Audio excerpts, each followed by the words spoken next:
round of cross-group battles with A versus C. Some teams are forging their path towards knockout. Some have work to do. Let's jump in. Rosario Central still safe. That switcheroo being done by Cuba Libre seems to be a better tactic, but no, not for Rosario Central. There goes Chicks on the ground. Azúcar being taken down onto ground as well. A 1v2 or 2v2 situation. Nashito will not be able to make it. Now, S4L might be taken down right here. And Rosario Central for that booyah. Knocks down Bolacan, but pickup not impossible at all. Instantaneous, as a matter of fact. Player JK strikes yet again. Time Turner pulled out, but prematurely could not get to his buddy.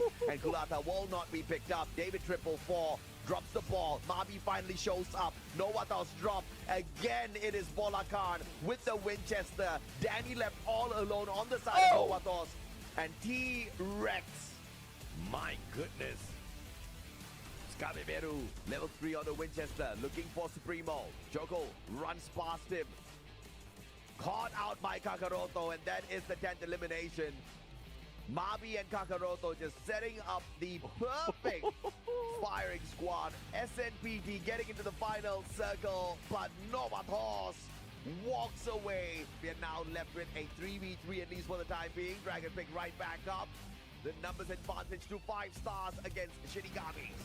24 eliminations for 5 stars, but Dragon and Dabadu goes down. Now, it is a 2v1 situation, and Senior will succeed if he can bring that fight, but unfortunately, it's still 5 stars, giving a 5-star A-game in this fight. Can Los Cubanos pull this away, or will Shinigamis pull off an upset here? 3v4. 3v4, and more of Los Cubanos on advantage. Great position to take to put pressure to divide them. Alimano ready to ground. Sir Wilson, there you have it. Los Cubanos for the booyah, moving up in the ranks. 2 players from Ultra and 3 players from Anexado. Yeah, big mistake by Dabadu there. Obviously, he had no time outside the circle. Could have run away because his opponent barricaded himself in with the glue wall. The big mistake. And now 5 stars. 1 final survivor. Dior up against Anexados, who have pretty much confirmed a booyah here for themselves. The FFUSC winter is heating up. Let's take a look at those standings. Welcome to the Free Fire USA Championship Winter 2025. Week 2 brought the heat, the chaos, and the big plays that shaped up the standings with B versus D. Every point, every fight, every booyah matters more than ever. Let's jump in.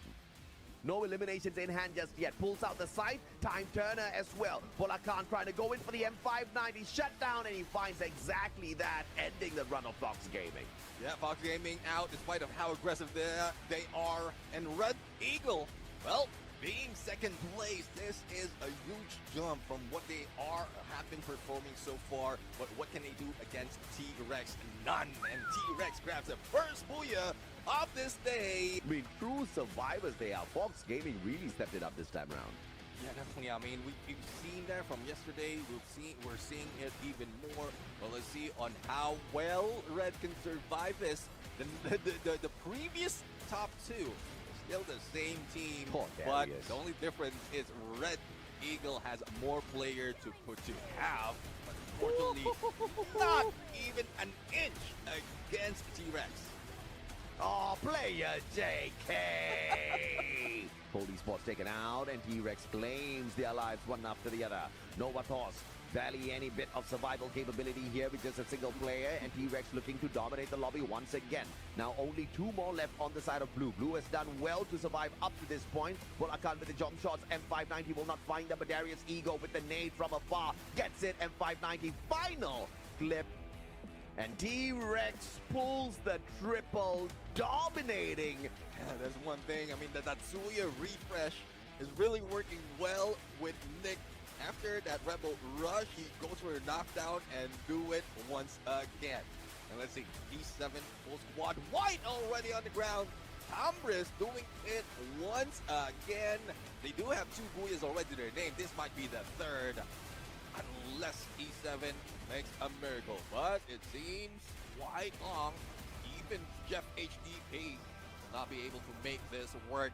And it's a 1v2 situation. Gregor up close and personal with a Winchester, and it was the nade that ends him. My goodness me. Who picked up an extra 8 points. PvP were 18 points behind Galaxy Gaming before we started off this matchup. So this is massive. If PvP can walk away with the booyah here, Neptune, overtaking Galaxy could just come through. Well, let's see though. They have 18 points that we called for, man. but unfortunately, it is 787 who ends their run. 2 teams remaining. Chicago team is at it, but only 1 player to go. MVP. Well, MVP for the team, but not for this game. Here comes Kima with only a mini Uzi in hand to end that game. 787 for the Booyah. Yeah, let's see though. I mean, this might be E7's first Booyah if they can manage to survive. And Shinikamis are the ones falling down. So 4v4 is bound to happen unless Eliezer can take one down in this fight. Now, squeezing himself in. White has gone down into the glue while they go. In a battle, 77 against E7. Only 1 remains to be a challenge against 787. And 787 win at Booyah for the final game of today. Everything gets real from here. The FFUSC winter is heating up. So get ready, stay sharp, and we will see you week 3.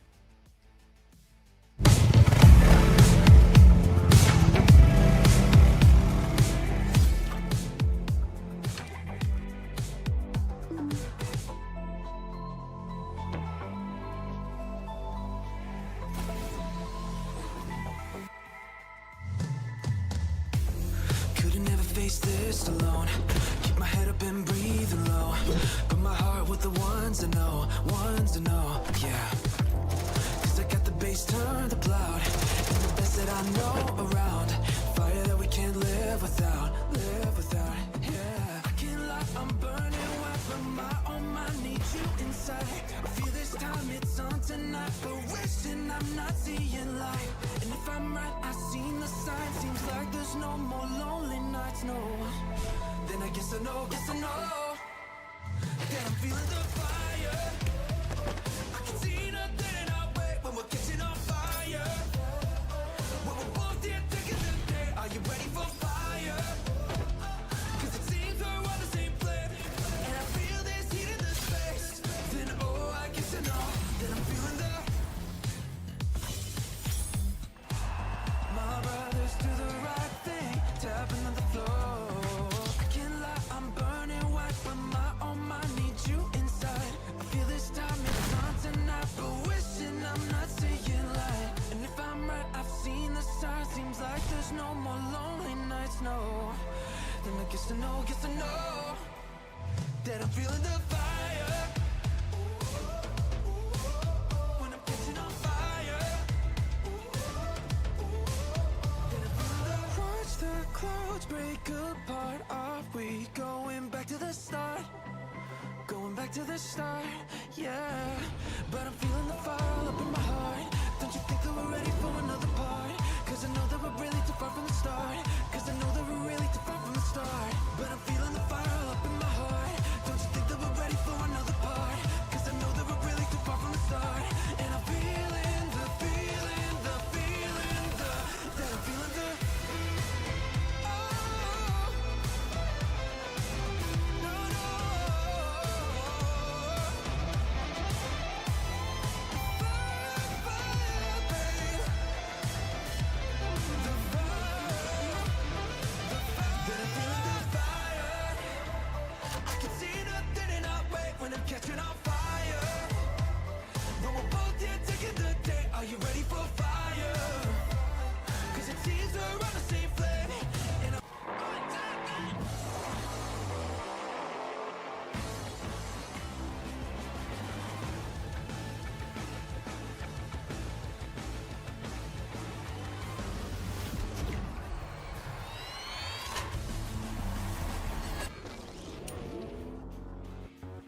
Okay, guys, we did it. Now it's time to break into the Colosseum generator room. Colosseum, huh? The powerful and unstable energy we need. I must say, seems like a trap. Not just seems. Definitely Is. And we're going in like this? Of course. We need energy. And I'm not in the mood to recharge in an outlet.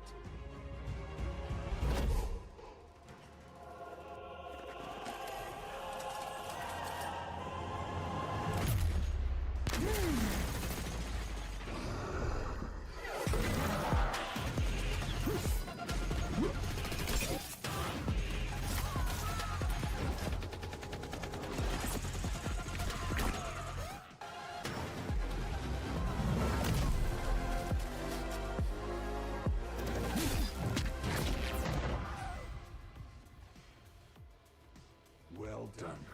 Was easier than we thought.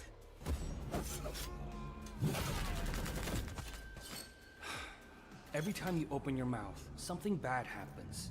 Ouch. That hurt. And remember, this mouth is ours.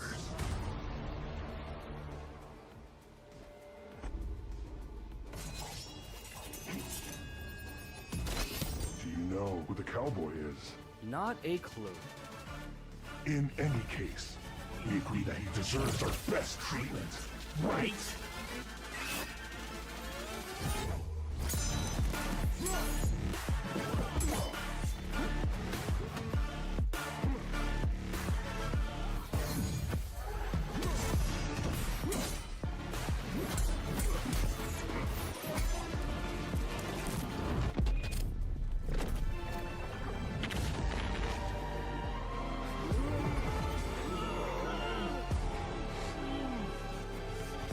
My friend, we'll have to agree.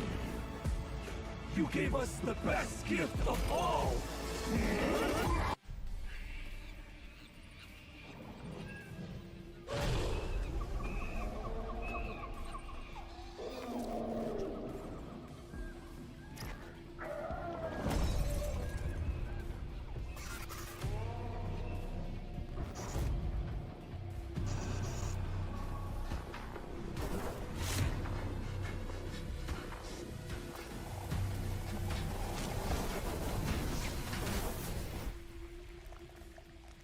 Let me guess.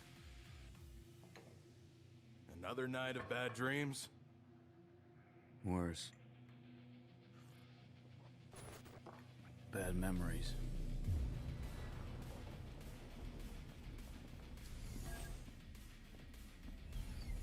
Hey, Steffi, my girl, what can I get you? I'll have the same as he has. Are you alone? Waiting for someone. Never saw tech like this before. It must have been expensive. Let's say I'm still paying for it. My guys are here. Maybe you can tell me more about it later. Leave him. He isn't a Mamba anymore. What are you looking at, you freak? Chill out, Alvaro. We're not here for trouble. You know what?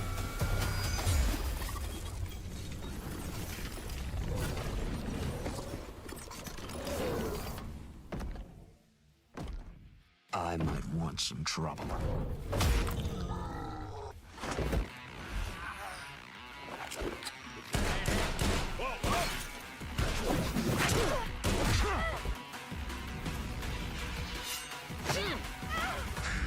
Is that all?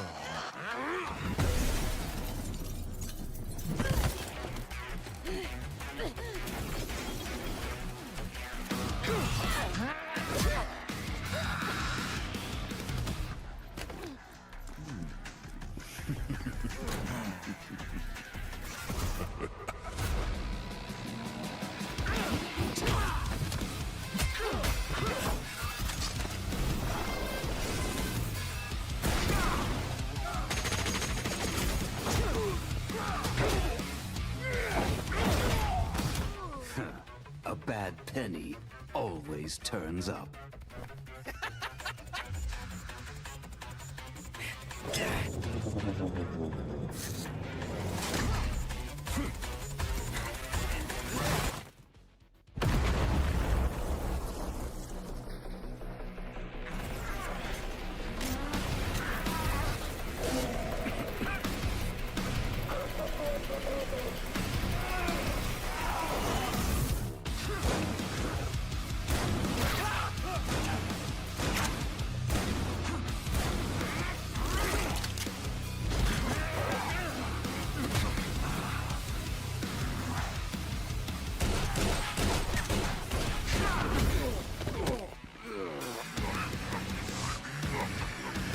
Shrouds have no pockets.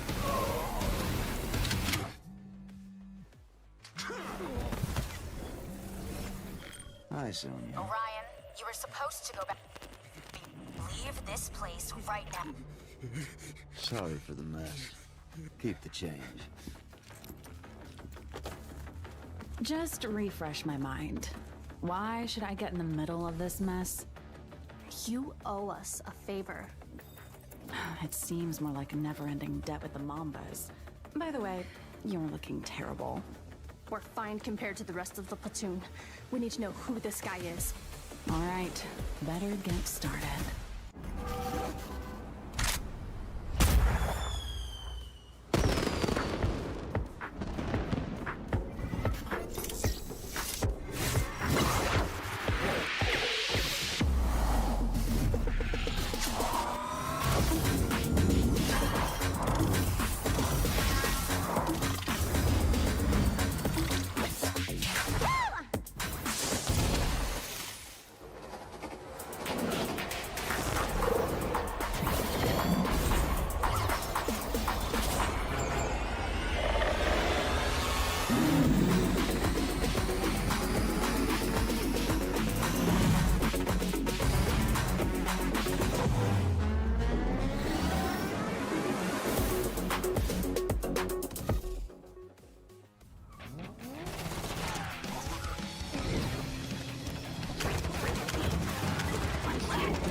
on the prize. Cause when I take a look over my life, it always go left, it never go right.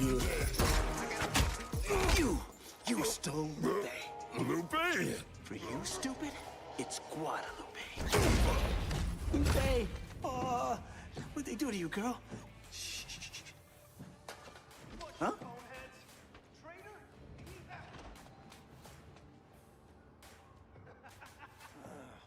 Darn right.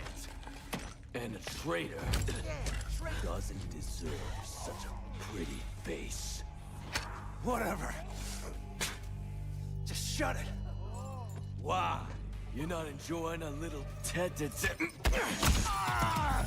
Who's the pretty face now? Hey, you! You stole Guadalupe! Get a real girlfriend, dumbass! Not a real...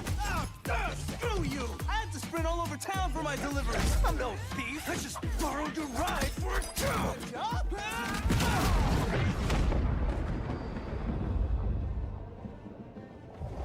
Steal this white whale van and I'll give you twice as much. Why are you here? Funny you'd ask. Sorry, miss. Someone just stole my Lupe and I had to sprint all over town. Yeah.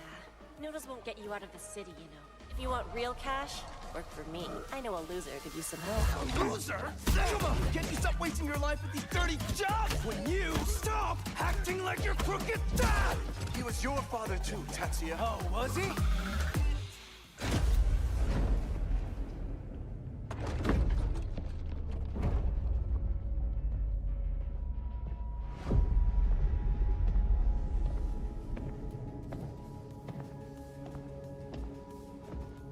The Garcia brothers. What are you doing here, kiddos? Well, my brother here was about— Shut up, man. Shiro, Tatsuya, you don't have to take your father's path. It's all here. Okay, good job. Send it to HQ. You are at a crime scene, kiddos. I'm afraid I have to detain you. No! It's my fault, Mr. Mark. My bike was stolen, so I— Couldn't you just call us, Shiro? Be smarter than that. Yeah, I'm sorry. So, we're good? Good wouldn't begin to describe the electric atmosphere here for the Prison Tower Random. The building will finally open its doors to the public. What? I was defending you. Great job, noodle At guy. least we're not involved in that gal's mess anymore. Explosives? Thanks, but no hey! Where's my cargo? Ooh, no fireworks for you. The warder's got it. I came here through the evidence room. Nothing else than an ugly bike. Hey! Lupe is not— What are you saying? If that Moby Dick truck is not here, it's been taken. Moby Dick? Wait, you think that the whales— Have a mole here? Yep. That still doesn't tell us where— Best catering companies are ready to serve delicious food for the most important— Okay. My guys will take it from here. Stay away from that tower, losers. Mwah! Losers. Guess what I'm thinking? Saving the day with your fave bro to clean the Garcia's name and— Borrow a swank car from some drunk rich people and scram.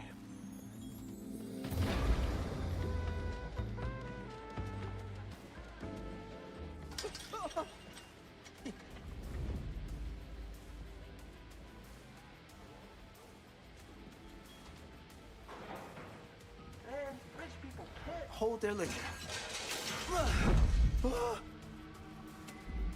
Eesh.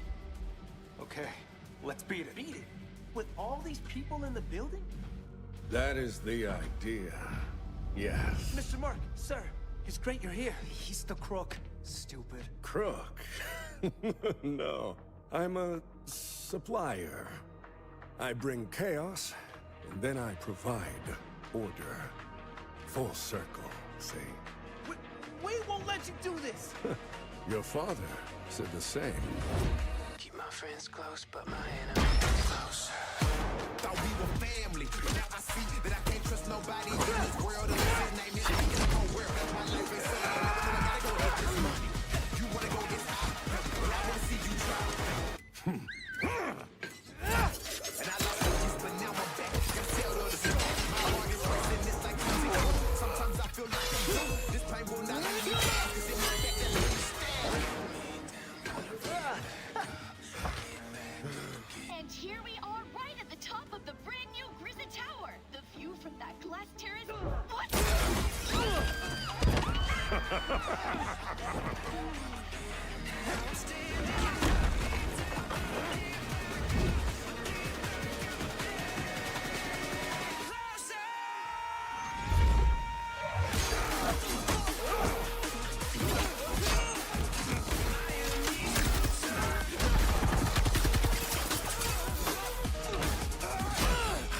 pocket knife just like this one on your Snoopy dad. Full circle indeed. Your whole family are bad apples after all. Huh? Supplier! How'd you like them apples?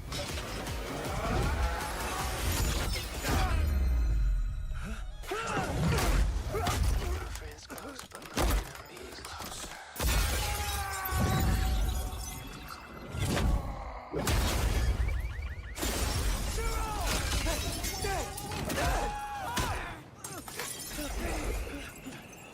What was... Did you just drop our only evidence? You're welcome.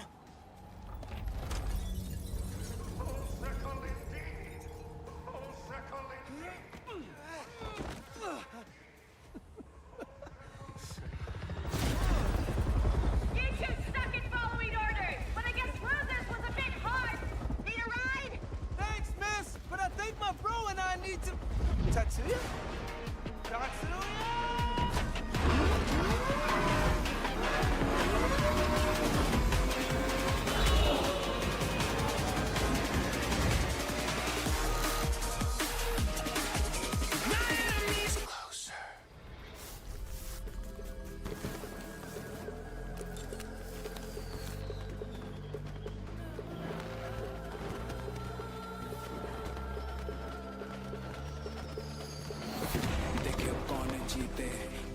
आगे पीछे हम तो हार से सीख के खेल में बन गए चीते आसमां में उड़ गए दुश्मन रह गए नीचे बुरे के साथ चले तो मिलते फिर बुरे नतीजे अरे गिर कर रहे हैं सीज फायर मत्थे पे देंगे शॉट फायर कैलिबर खाली पे एडमायर खाली पीली बैठे नहीं बनते ने लड़के होते इंस्पायर चेक कर डेट तेरा निकलेगा एक्सपायर चिल करे गैंग रूल करे पूरा एम्पायर डेडिकेटेड रहा तभी लेविटेड इन दिस गेम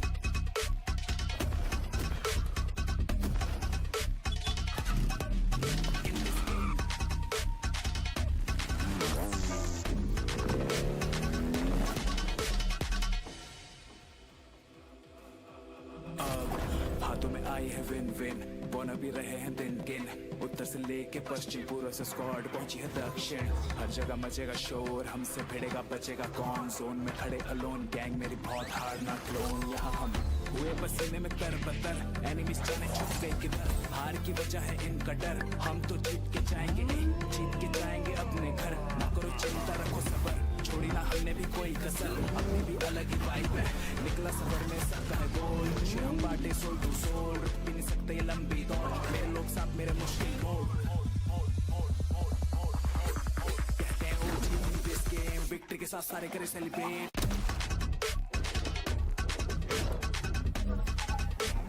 विक्ट्री के साथ सारे करे celebrate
Ladies and gentlemen, boys and girls, survivors of all ages, this is the Free Fire USA Championship 2025 Winter Edition, and today is day 5 out of 6 days in our group stage. The final week of the group stage is here. We've got 24 teams, and usually, Neptune, we say 24 is just a little bit too much. We'll be slicing it down by 6. Only 18 teams get to survive. We've got 2 days of play. Unfortunately, only 3 games a day. My name's AJ. I'm the Mustachio, down here with my brother, Neptune the Gentleman Garcia, to rock the day for you guys once again. It's an exciting day, and for the teams who haven't just woken up fully just yet, Neptune, now's definitely the time to do that. Yeah, I mean, they need to grab not just a cup, but a barrel of coffee right now to wake up, especially for those who need to catch up. And you did point out a good point. They will only have 3 games per day of play, and total 6 out of the weekend that we have right now. So hopefully they can bring on a lot of those points, because so far some has been left off quite deep in the bottom 6, and you know how it is when the top dogs are in the mix. It would be difficult to climb up. It's a good thing that there's a little bit of rotation as well that's happening in the grouping that is saving them from like staying in the bottom. Yeah, absolutely right. So at the moment we have got 6 teams down at the bottom who are not very far away from jumping into the top 18, right? I think it's still very much possible if the final week is played right. You're looking at teams like Galaxy Gaming Flex, Chicago Team, Red Eagle ACD, TTK, as well as Pirate 7. Now, these teams, they haven't shown up as much, but there's a possibility. We've seen some like sparks of brilliance out of the squads, right? If you look at Galaxy Gaming, we've seen some possibility. Flex hasn't really been stepping it up there, but in some of those engagements, you look at Flex and you're like, okay, why aren't these teams winning out a couple of their fights a little bit more? It's always the rotations for these 2 teams, and again, they're not too far away from jumping into the top 18, Neptune. I believe even in today, just in these 3 games, it can be done, but it has to be 3 consistent games where they're scoring at least 15 points there. Yeah, definitely. I mean, 15 points, it would be achievable if we get like consistently top 5. But before we go anywhere else in terms of numbers, let's take a look at our schedule right now, group stages. And as mentioned by AJ, we are in the 3rd week. And we would be having 2 more weeks in knockout stage after the bottom 6 has been removed. And after that, we get the top 12. We jump into the grand finals, wherein it's even more grueling. So the length of days the teams would be going in on these battles, it is very long, and hopefully that's enough to study their opponent and get that advantage towards the grand finals. I cannot wait for the grand finals. It's Champion Rush once again, but for FFUSC, we have reduced from a maximum of 10 games to a maximum of 8 games, and you can understand why, right? Because the booyahs that some of these squads are capable of walking away with is as massive, if not even slightly bigger than the prize pool we've got in here today. We have got $30,000 for play in this competition, and the team that walks away with the #1 spot, Neptune, gets to take home $10,000. For a growing circuit in the world of Free Fire esports, this is very, very decent. If you're a team that's trying to make yourself into a legitimate esports squad, now is the time in USA. If you don't start now, some of these guys are definitely going to leave you in the dust. You look at Zeus Esports, T-Rex, they're all aiming for this 10,000 USD. Yeah, I mean, surprisingly, Zeus Esports is doing quite well in this competition. Yeah, I mean, T-Rex expected, because they were defending champions from the previous season, and now Zeus Esports is a contender. Even Rosario Central is trying to catch up. Now, as we look into the knockout rules and the things that would be happening all throughout and happening as well, so the 24 teams, as mentioned, 6 would be kicked out, and then we go into the next matches in the knockout stage, and that 12 teams that would be battling against each other would be in the grand finals. Now, one saving grace for everyone right here in these groups, though we have 4 groups, but the rotation is just on point wherein they can study their opponent, like make those adjustments, and then use it against like top dogs like T-Rex, Zeus Esports, Rosario Central, as we mentioned. that could be a good thing, that could be a bad thing, right? I would prefer to not bump into those guys until the finals, because at least I get a chance to pick up some decent points in my own grouping. But that's not going to be the case, because there's a little bit of good and a little bit of bad. The good part, you did mention, they get that information, they get to study them live in one lobby. But to get to the top, to score the 12 points off of that booyah becomes close to impossible, where you've got certain dominators like T-Rex who are so consistent in getting those booyahs, right? 6 in the competition so far, the most out of all of them. And obviously the point system has got your placement points going down by a single point from the second place onwards all the way down to the 10th. 11th and 12th gets you nothing, but those eliminations can buffer you. And this is something that Zeus has taken very seriously, because they have beyond buffered themselves with those elimination points. They've got 210 eliminations so far in the competition, and the closest ones to them is T-Rex with 139. The gap is phenomenal, Neptune. Yeah, exactly. I mean, we've seen the aggression from Zeus Esports. No regards for HP, I would say. They go in for a rush, they go in for an elimination, and they are just rocking it. There you have it. Visual representation of what we're talking about. Again, Zeus Esports on the top. T-Rex follows through, and Rosario Central 5-star, though. Despite of the roster change they have, they are showing up right now, being in 4th and 787. I mean, this is a team that didn't show up in the first week, second week. That's where they followed through, and then it just catch over and over again. Same goes with Tamperis. Yeah, absolutely, man. I mean, clearly 5 stars have got deep pockets when it comes to talents, right? Because they were able to swap out their whole roster from their team, and they are not feeling the pinch at all. In fact, we see a boost in performance. You got to love it. They've got consistency there as well. But towards the bottom, this is where we are very concerned. Not just Galaxy Gaming Flex, Chicago team. These are, and by the way, Chicago team, great waking up, in last week. I want to see that continuing on this week as well. But teams who are also going to be in our view is going to be teams like PvP, Los Cubanos, Cuba Libre, SNPD, because these are the teams that are very close to being replaced down there, and kicked out of the competition. So they have to make sure that they are on fire as well in this week. It's not that just because they are already in the top 18, they get to slack off. I mean, one moment where you're not aware out there, you're going to get kicked out of the lobby, and that's one opportunity left. You only have 6 more games to go. Everybody plays a maximum of 12 games, and by the very end of it, we will look at the top 18. I am nervous even thinking about the lack of opportunities here to dominate these lobbies, Neptune. Yeah, exactly. I mean, one saving grace for a couple of teams, for those on the, I would say, the 13 to 18.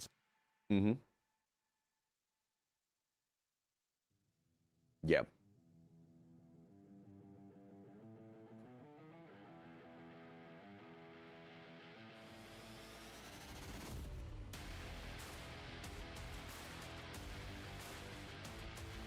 Map, and you know how it is. We will be switching it up in the order of groups. So now we're going to see B and C first, and then A and B.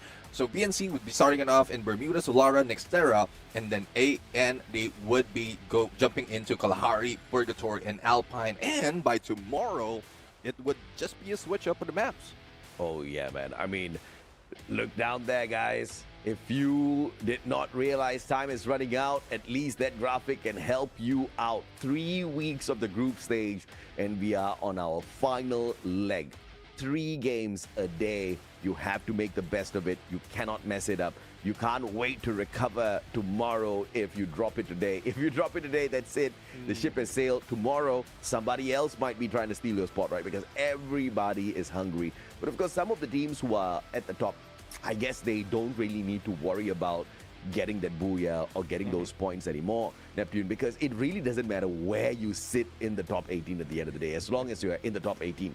And, teams who are, I think, safely in the top 10 don't need to sweat it at this point. Yeah, I mean, all they have to do is just, hang back, chill, make sure that they don't drop any of those games. No 0 game, and they would still make it on the 18. Oh, yeah. And well, let's see. Let's see. There's a lot of changes, a lot of switch up, especially when weeks pass. And all these time, hopefully, those teams that needs to catch up has done their homework, watch the mods, just find out which team they can take, what rotation they are going for, and then avoid the top dogs. Otherwise, they might be losing in some or more engagement than they expect. So, and another saving grace for the team B and C, especially the starter of this day, it seems like none of the top dogs will be in here, so it would be a little bit more easier. When I say none like Zeus Esports and T-Rex Esports, but we have Rosario Central in here, so that's 1 out of 3 that they can, I would say, go against with. The team's currently saying, praise the Lord, hallelujah, we can score some points, all right? It is torturous when you have got monsters like Zeus and T-Rex ripping away your opportunities, your points. And not only are they ripping away your opportunities and points because they are getting the eliminations, they are eliminating you as well. That has been the bane of the rest of the squads. But of course, some of the teams who are finding that recovery without being disturbed by some of these top squads are like Chicago team. Great performance jump last week. I want to see more out of them. E7 Empire, NX Sados USA, both of these squads have managed to squeeze into the top 18 comfortably already. But I guess they can't sit on their laurels because, you know, if they don't perform, if they don't walk away with points at all, there's still a possibility they get pushed down. But how far out is, of course, the question. They've got about 140 points on the leaderboard, which is fairly decent, Neptune.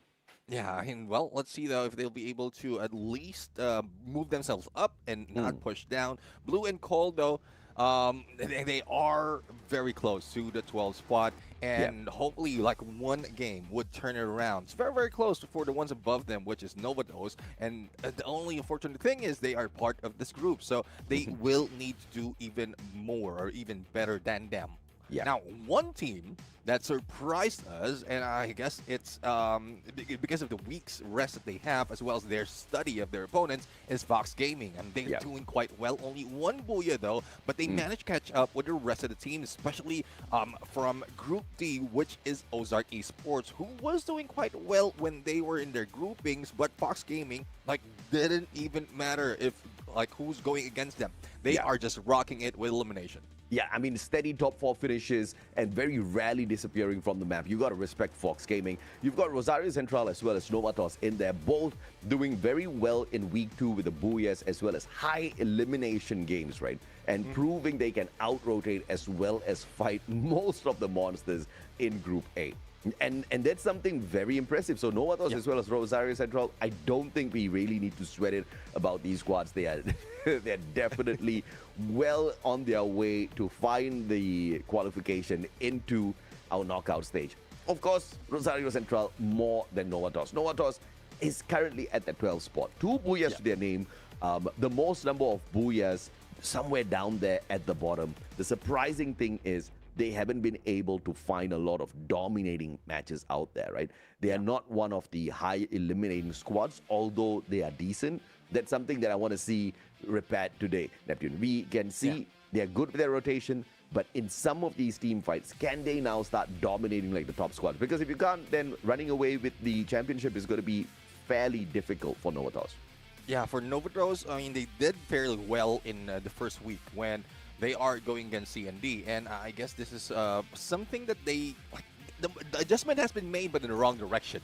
They were falling down, like doing a reverse on what they were doing the first week. So hopefully we will see a little bit of change right now in this groupings going against Group B, and we might be seeing a hot drop coming from them. We will need those points to get in a safe spot, not to be pushed down past. But let us go. This is Bermuda right now. Flight path coming in from the south to the north. And from what I'm looking at, it seems like everyone is dropping a little bit too early. So early engagement might be happening quite soon.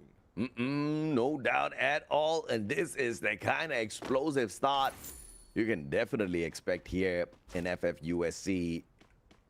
Whether or not we get some massive games as we start this day off without the monsters of Group A or not. Galaxy Gaming, we were talking about how they needed to wake up in the competition, and waking up against NX Sados is going to be the best thing possible, because NX Sados, they don't really have a lot to lose at this point of time. They can sustain a loss, but Galaxy Gaming, they need these points now.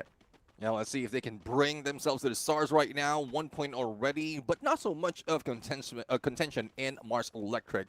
As we look in how the other teams has managed to go in for the jump, it is Novados going against Shinigamis. And there you have it, Shinigamis getting a 1-up, but Darius will need to be picked up as well. Now, as they regroup, chase for the remaining 2 that is in horizon, they will need to move a little bit faster. Otherwise, they will be losing that opportunity in a bit. Oh yeah, no doubt at all. Shinigamis versus Novatos. Got to live up. One quick revival on the side of Novatos. So good play on Novatos here. Getting into that engagement and then quickly backing away. But Danny now sprayed down as well. Skamineru up against Darius. Darius has got the better gun here in the Bison. Turns around. What a shot. Drop Muskami once again. And the 3-man flank here. Shinigami is getting that one done perfectly. But of course, Novatos, they do have a insurance policy. That initial play that got revived, Kakaroto brings everybody right back in here again.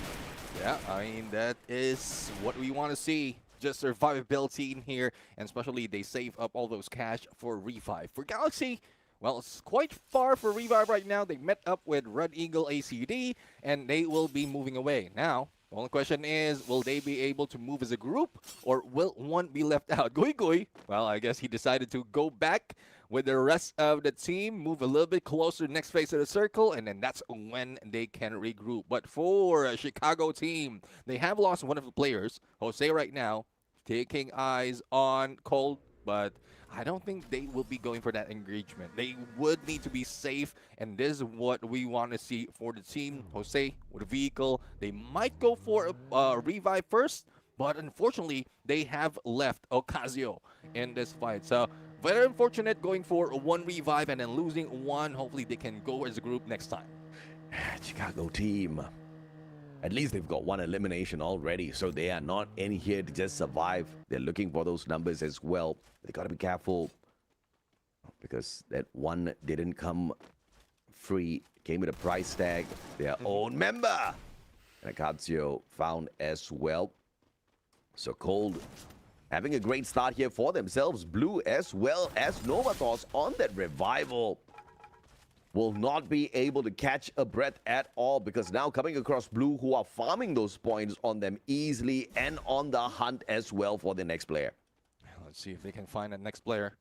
Novatos right now moving far away. Don't want to engage with Blue right now. Otherwise, they might be Blue and Black later on. But 9 says non-9 as Cold catches him. 3 elimination already for the team and on a good way of moving up. Now, Novatos being eliminated 11th as we head into Blue right now. A 1v1 from the Duck, and he will be backstabbing there up close and personal with VSK coming from Chicks.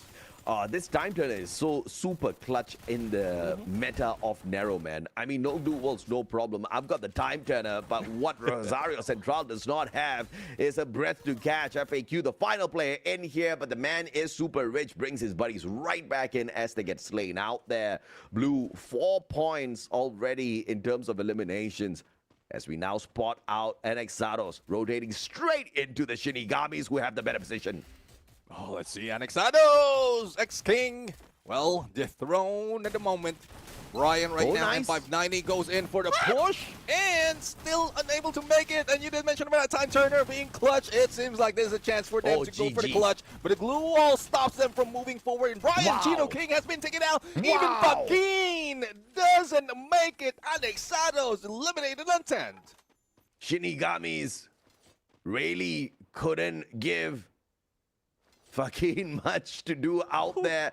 9 eliminations. Great setup by Shinigamis here. At one point, I thought Anexados was going to turn things around where they had a double flank. And then you saw the Riptide, sorry, not the Riptide Rhythm. You saw the Rebel rush out of Delone because he just said, like, nope. Instantaneously backed away out of there. Time Turner came popping out. but glue walls laid everywhere. The Oscar was used, Valiant Dash breaking down the glue walls, but Shinigamis, they had many in their pockets, bro. They just kept throwing it up, and it was all about the timing, because after the Valiant Dash had been used, that Oscar was pretty much useless in that fight. Shinigamis, they had that one in the bag even before it started. Brilliant play, 9 eliminations, well deserved. Yeah, all right. Let's see if they will be able to get more really great breakdown in there on what Shinigami's has done. And this is one thing that we keep seeing from Shinigami's. The first time we saw them, Death Gods seems like they're the one being dealt with death, but now they're the ones dealing. Now, let's see if this is something they can do continuously. And there's a lot of hosts, but 9 once again caught off guard. Glue Wall saves him a sliver of health. Good thing that he has backup. And Cold right here going in for the chase. Winchester in hand is black, but there goes the jump. And 9 will be able to make it off angle for black to go for the shot, and Cold will be left out cold. This is a tough one here.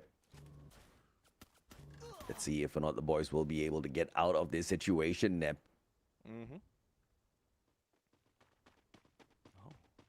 See, sorry, Central. 5 elimination already, and seems like Graveyard would be where they're coming from. Going in for a flank, a long flank onto the edge of the circle. It's very close though. On to the next phase, and seems like all they have to do is keep up in surviving. There's still 9 teams remaining, an opportunity to get a few more points if they will be able to catch a team. But here comes the map view where everyone would be coming from, and the middle is a little bit too chill. So they can take it, especially for Rosario Central. They can go for Catolistiwa, probably find a team like Blue on coming from Plantation. Oh, yeah. Rosario Central, I believe they got the hit list onto the squad of Shinigamis earlier on. So Shinigami is going to back away as far as possible. Rosario Central, on the other hand, clearly taking that hit list just to make sure they don't end up rotating into the nearest squad. They're focusing on replenishing all of the loot that they had to use up earlier. Their resources kind of dwindled in that fight.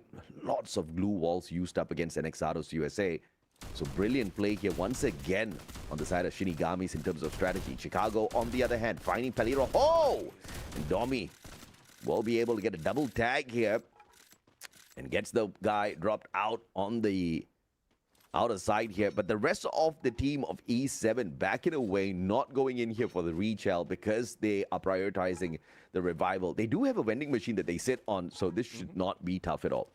Now, let's see, though, if they'll be able to go for a quick revive, regroup, and probably defend themselves even stronger against the Chicago team. But on the other side, Fox Gaming, 0 elimination, no problem, as long as they can survive longer. But I guess they have seen Red Eagle ACD as well on that hit list.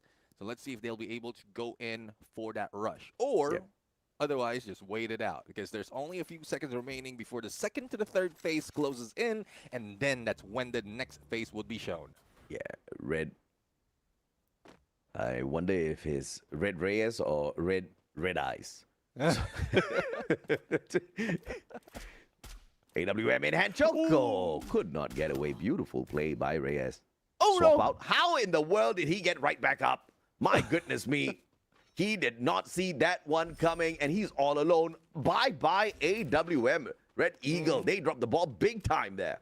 Oh, yeah, definitely. I mean, probably a heal pistol that really helped them to go for a revive from afar. And that's like a very underrated weapon right there. Like, you can go for a You clearly saw super clutch Neptune with that sort of a distance from the rest of your team members, and you get to pick them up, and they get to shrug that shot off like it was nothing, and then counter it by dropping the player who has an AWM in hand. Yeah, that was a big play right there. Yeah, no, I mean, it's more of understanding how you find your opponent. So I guess Fox Gaming moving in different light right now, but they have to be careful. They doesn't have that much of a cover, and they drop in just in front of their opponent. But for Galaxy, it seems like there's one team that they might be able to take advantage of, or two teams, the team that we just witnessed earlier, Red Eagle ACD, as well as Fox Gaming. But they have their backs turned, almost being taken down, and Habichuela needs to move into the next phase of the circle. Otherwise, they will be losing those HP. Yep, Red Eagle in danger territory now. Habichuela clearly going for that vending machine outside the zone. Reaches it in time and gets a double revive. Red Eagles will stay in the fight. All thanks to Habichuela. The rest of them, though, 9 squads in the next zone as we approach Bhima Sakti Strip. This is getting a tad bit too crowded. I expect some chaos shortly, Nep. Yeah, I mean, we're talking about Bermuda, so there's a little bit of delay in all those chaos that we were waiting for because of familiarity of the teams. Now, let's see if this is something that you can change. Chicks, earlier in the VSK, now M82B. Easy for him, and Chicks reminds me of someone from Team Falcons, or previously Team Falcons, and I guess this is how he works. If he can bring that sniper on, he might be able to eliminate Galaxy. That's not looking good for a team that's catching up. Damn, bro. I would not like to sit down in the middle of those crosshairs because this man is sharp. Gino getting an FGL elimination as well. Ooh. Galaxy Gaming hanging on for their dear lives as Brown finds Bees. Red Eagle still being tortured. Now Lightning Zone pulled out. Someone with the bolt maker. Who was the one that dared? Well, I don't know. Probably Rosario Central. Just make sure that everyone would be moving and not staying in those blue walls. But as we talk about Rosario Central, they did manage to spot on Fox Gaming. But one thing that we need to be cautious of is a team just next to them. I believe that is E7 Empire. But Jigs, unfazed, still rocking that M82B, as well as the rest of the teams targeting everyone who's moving above them. Oh, yeah, absolutely. Now, boys down at the bottom right behind them, E7 Empire could topple the Empire of Rosario Central, and Kane is making sure that does not happen. FAQ with the Winchester as well has to focus up top, and now this is 2 teams, Fox Gaming and E7, trying to make Rosario Central's run a little bit miserable here.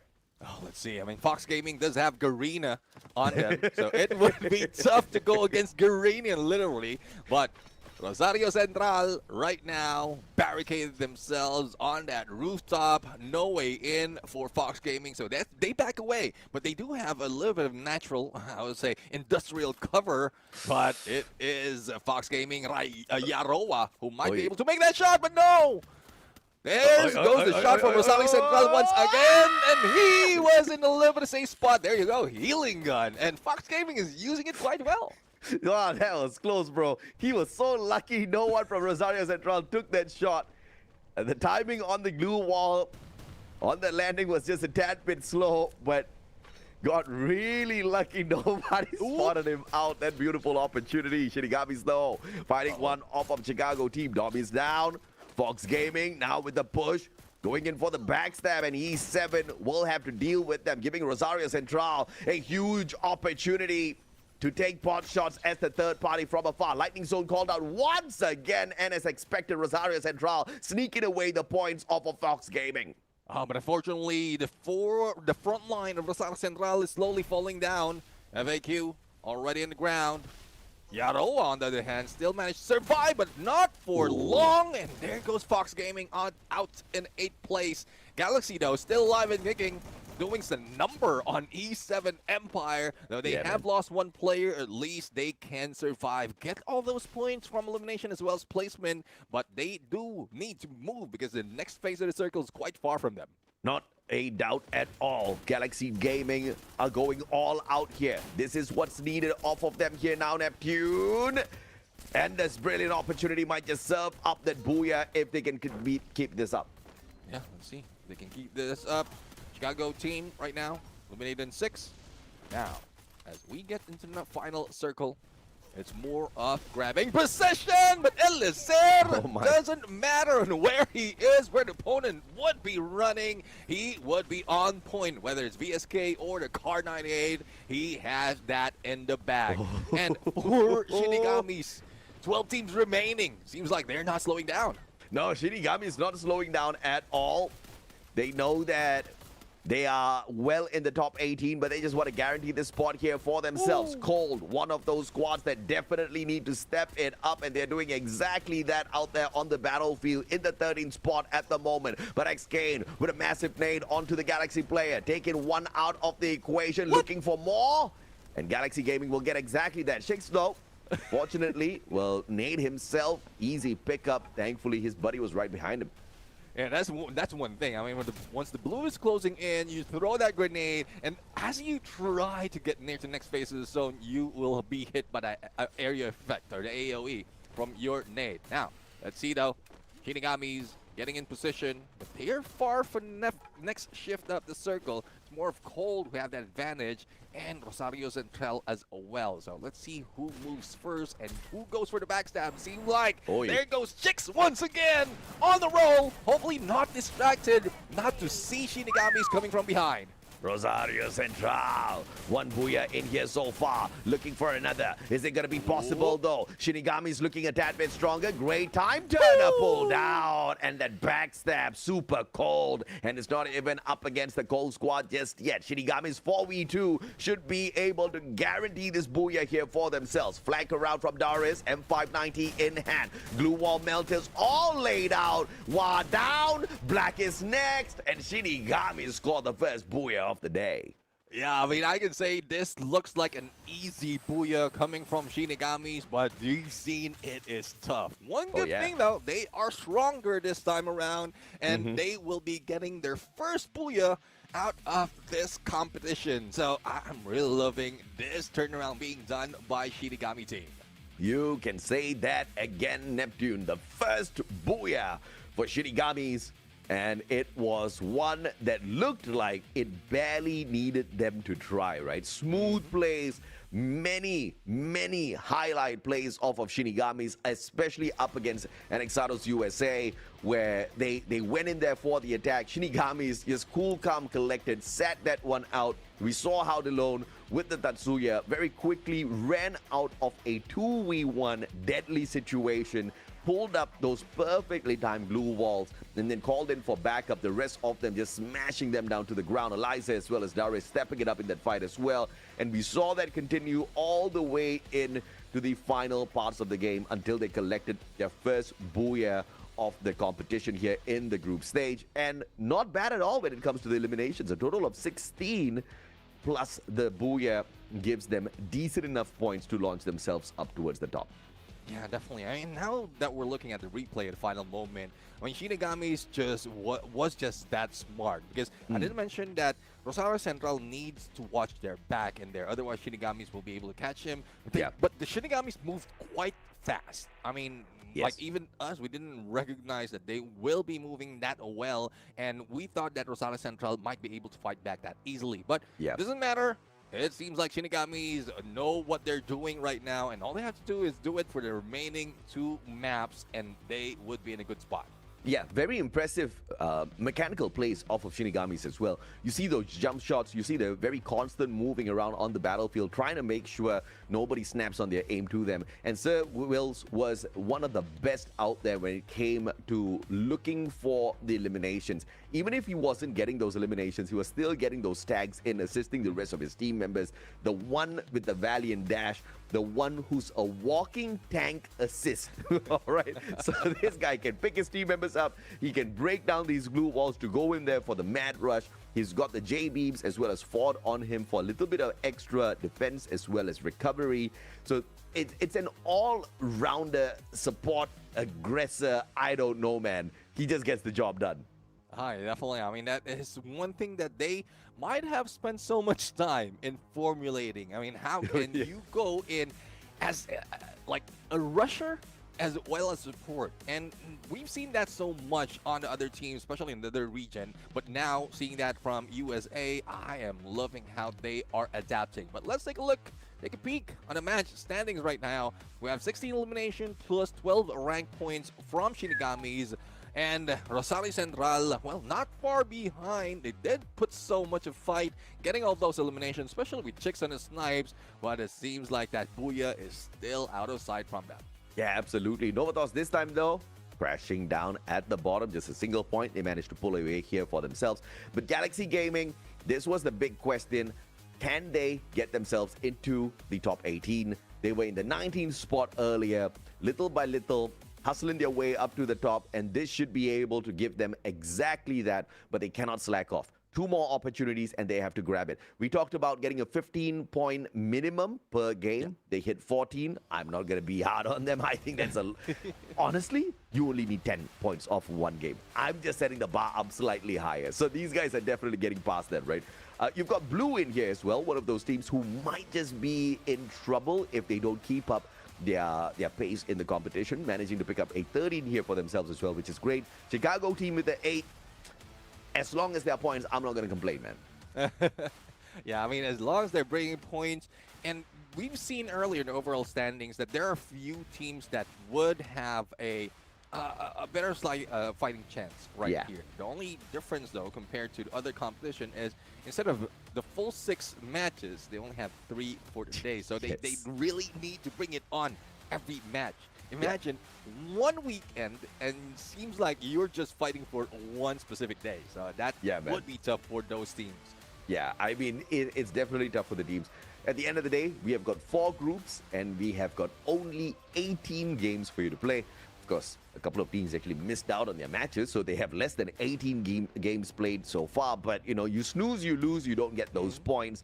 And if you don't get those points, if you don't squeeze yourself up into the top 12, then you miss out on our fantastic prize pool as well, right? Everybody's got to hustle, especially at Solara here, whether you use those slide rails or pick a decent enough drop spot for yourself. The name of the game is getting the booyah by the end, just so that you can practice for the grand finals later on. But if you're not capable of going for the championship, the least you can do is qualify into the top 12, which is clearly easier said than done in this particular lobby. Exactly. I mean, some teams turning up were like Shinigamis. It would be like getting even tougher as the day goes by. So let's see who's going to make those shifts, those adjustments right now in Solara, because it's a huge jump from an OG map to a newer map. And speaking of jump, here is where the teams will be jumping as the flight path will be coming from the hub, heading in just to south of Delta Isle. Well, let's see. If not, anybody wants to have a little bit of fun with Novatos? Unfortunately, no, man. No hot drop in this high-tier loot zone. And even Novatos is nervous. They're like, okay, let's drop half of our players outside the high-tier loot zone, half of them inside, just so that we can run away if anything hits the fan. And if it doesn't smell too pleasant. Anexado's getting away from Galaxy Gaming, from the hub, sending one survivor away. And this is that opportunity for Galaxy. 4v3, pick up early points, and walk into the grand finals with a smiling face. See if they can smile right here in this battle. There goes a Cryo Mine plushie on him. Tags him up, and as well as expose his position. He pulls his own and tracks the enemy. But a glue wall placement, pristine, but the movement a little bit too slow though. Receives a lot of damage. Galaxy on the front line already, but unfortunately Gugui has been taken down. And here comes Seaball, hand for the flank, but he doesn't make that shot. Only one remains, only Chino N that needs to go for a revive. What in the world did we just see?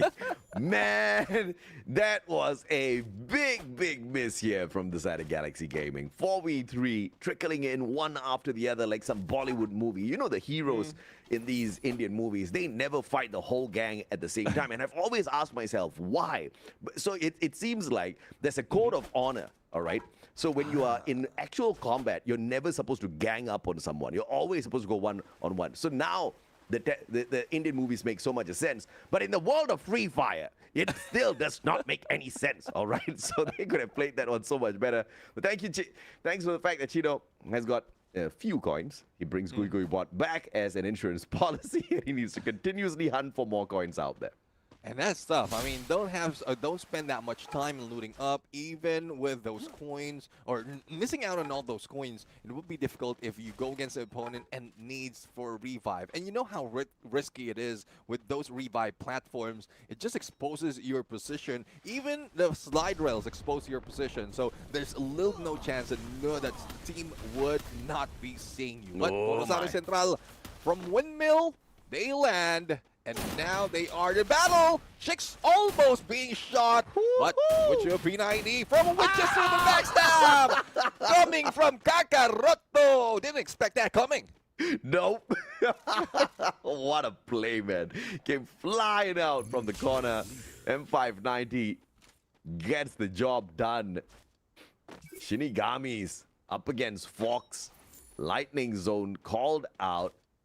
And all Shinigamis do is just sit back, sit under their defense and just wait for that lightning zone to go away. Fox Gaming, on the other hand, didn't use that lightning zone as an aggressive maneuver at all. They just wanted to scramble and get out of the faces of Shinigamis. So I don't know if that was the best investment of the bolt. Yeah, well, I guess it is a little bit questionable. Oh, nice one. There is right now, especially with Eric on that M82B.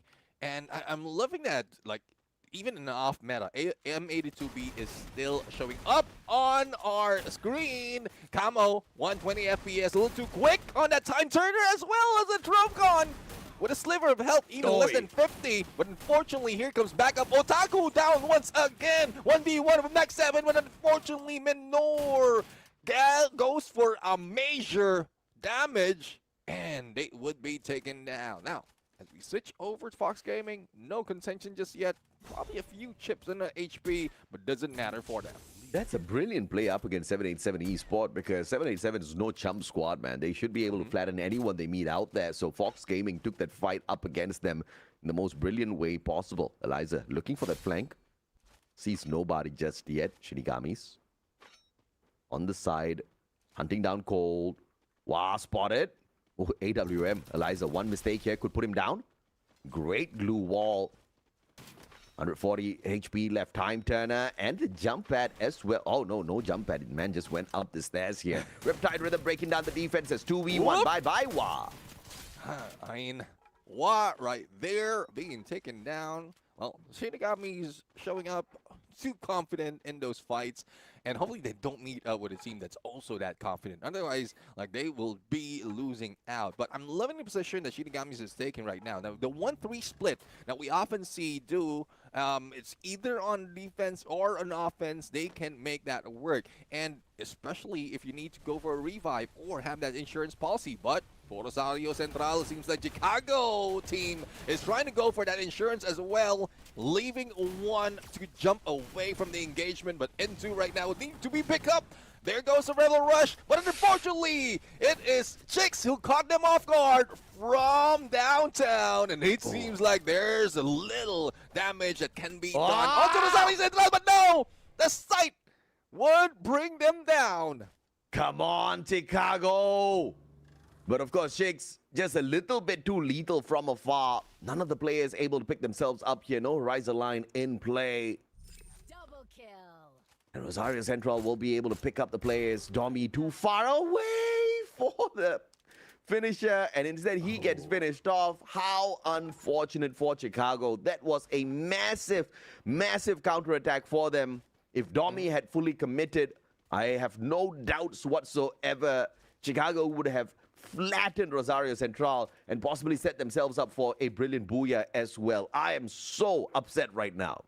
Yeah, definitely. I mean, if they find out that that is Rosario Central, or like if they did eliminate Rosario Central, they find out that is Rosario Central, we might see a different version of Chicago team, like a confident Chicago team, because they know that they can hang with the top dogs, and we might see them with more points later on. But yeah, well, that would be left for later as Shinigamis continue their role right now, always far away from everyone, going for the engagement, isolating them, and now they have 5. But for Rosario Central, Chicks did manage to bring back 3 of the players, so doesn't matter, they can regroup and then wait for their opportunity for the points. Yeah, I think this squad of Chicago team is just so damn good out there. They just need more confidence, man. Chicago team, I mean, clearly they've sharpened up their plays. Garena looking for the support. Wow, just couldn't hang with the best here. Fox Gaming doing really well in this game. 5 eliminations already, but that drop by Chicago team, I wouldn't be too disappointed. I'm not disappointed in the grand scheme of things because we are looking at the live growth of Chicago team from day one of the group stage until today. Are they going to be able to make it into the top 18? Not if they keep up that play, man. Are they capable of making it? Hell yeah. Exactly.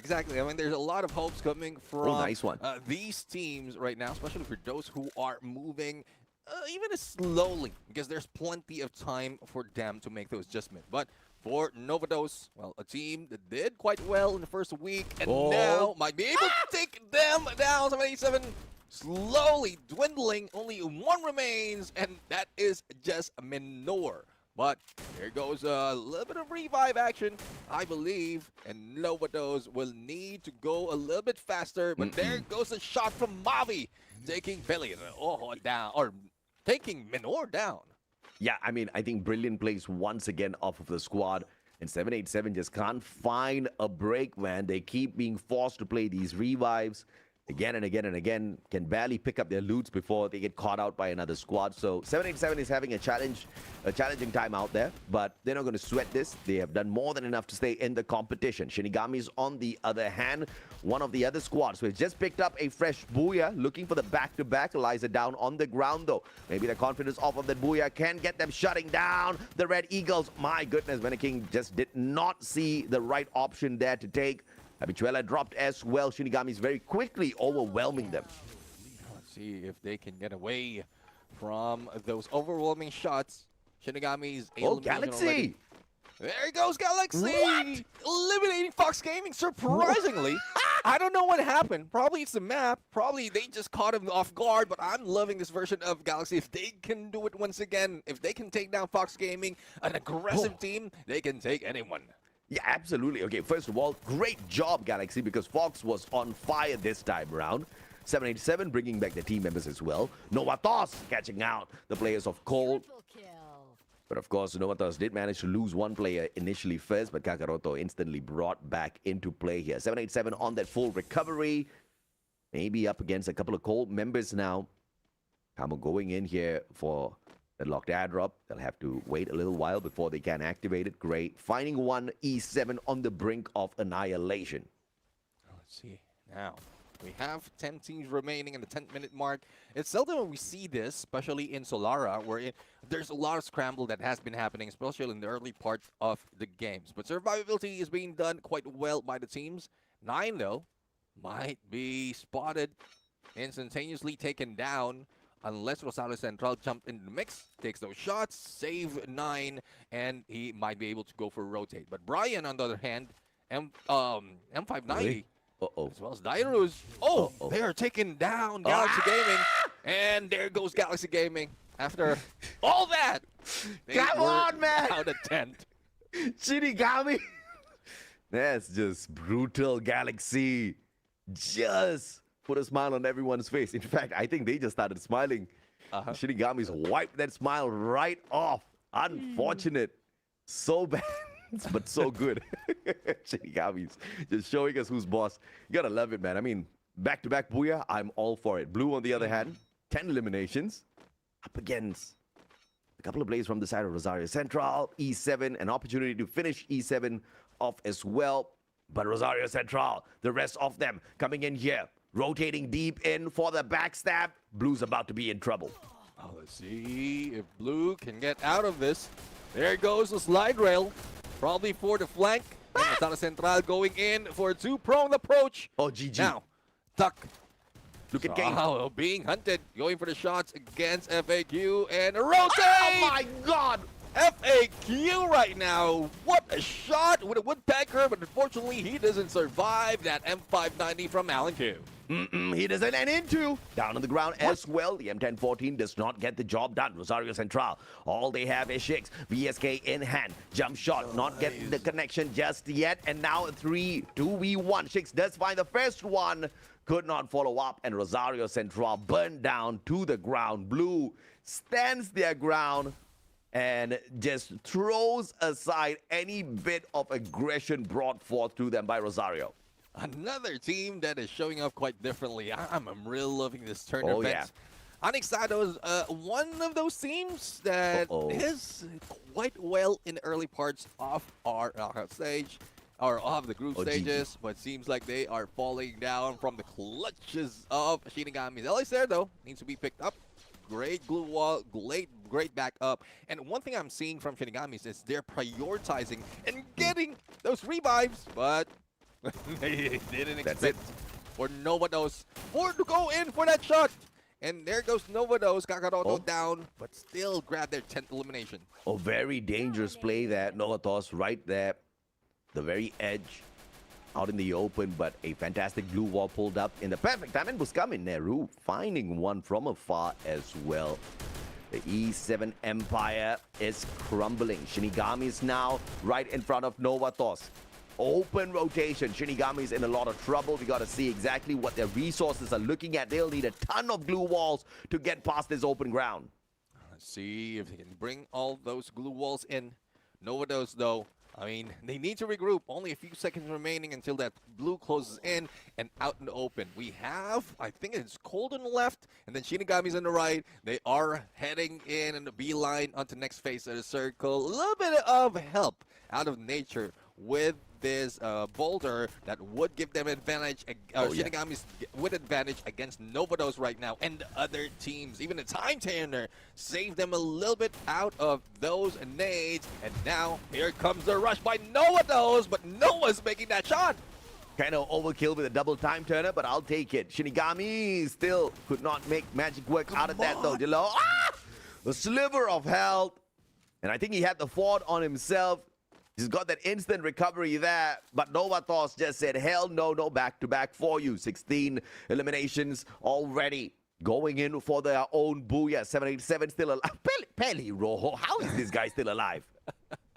He was just hiding out in there. Like, imagine only the head would be showing up so he could breathe, and then he could just wait for the opportunity. Duck right now, being the hunter, not the hunted. Great shot onto Mavi. And there goes a finisher. Only 3 teams remain right now, and Cold will be out cold, but the jump would make them fall down. Unfortunate for the team. Now we have Novados going in 787, who did manage to wait quite well, and Eric right now on a solo mission won't be able to make it as an FGL burns him. Novatos picking up their 3rd booyah of the group stage. This is what we were talking about when we highlighted this squad at the start of the day. We did talk about how they're not too high up the leaderboard and they needed to find more points for themselves. They're the only team somewhere down at the bottom that actually has 2 booyahs to their name. Now they're a team that's somewhere in the middle with a total of 3 booyahs. Of course, no doubt at all, Novatos is going to continue climbing up the leaderboard and make that qualifier into the following week. But this is where you really start to see some shades of, teams showing us that inconsistent gameplay that we don't like to see out there, Neptune. I hope that does not become a habit. I want to see more out of them. But Galaxy Gaming, so close yet so far. I mean, very far indeed. And if they can, like, we will see those glimpses of that fire in most instances, then they might be able to recover. But like popping off once and then falling down later, that is one thing that they would need to stop doing, because we can see the fight coming from this team. It's just that it doesn't last for that long. Oh yeah, no doubt at all. 7 eliminations for Mr. Kakaroto. Oscar with a valiant dash walks in with a Shiro as well, has the Tiva on her side and the Joseph. Clearly a very aggressive Oscar player that's also able to focus on the recovery. You understand why Novatos has got such high capability to survive deep into these circles, because almost all of their players just walking in here with some sort of capability to assist the rest of them in terms of survivability. Also rocking the Winchester, level 3 this time around, finding those pops. 6 assists, 5 headshots, 7 eliminations. You gotta love it. Yeah, I mean, definitely love how he's making this work. I mean, Winchester from like in Solara really put in that much of damage. You can see them make those 2 shots, and like the sound itself, good thing it didn't make 3 shots because it reminds me of toom toom toom.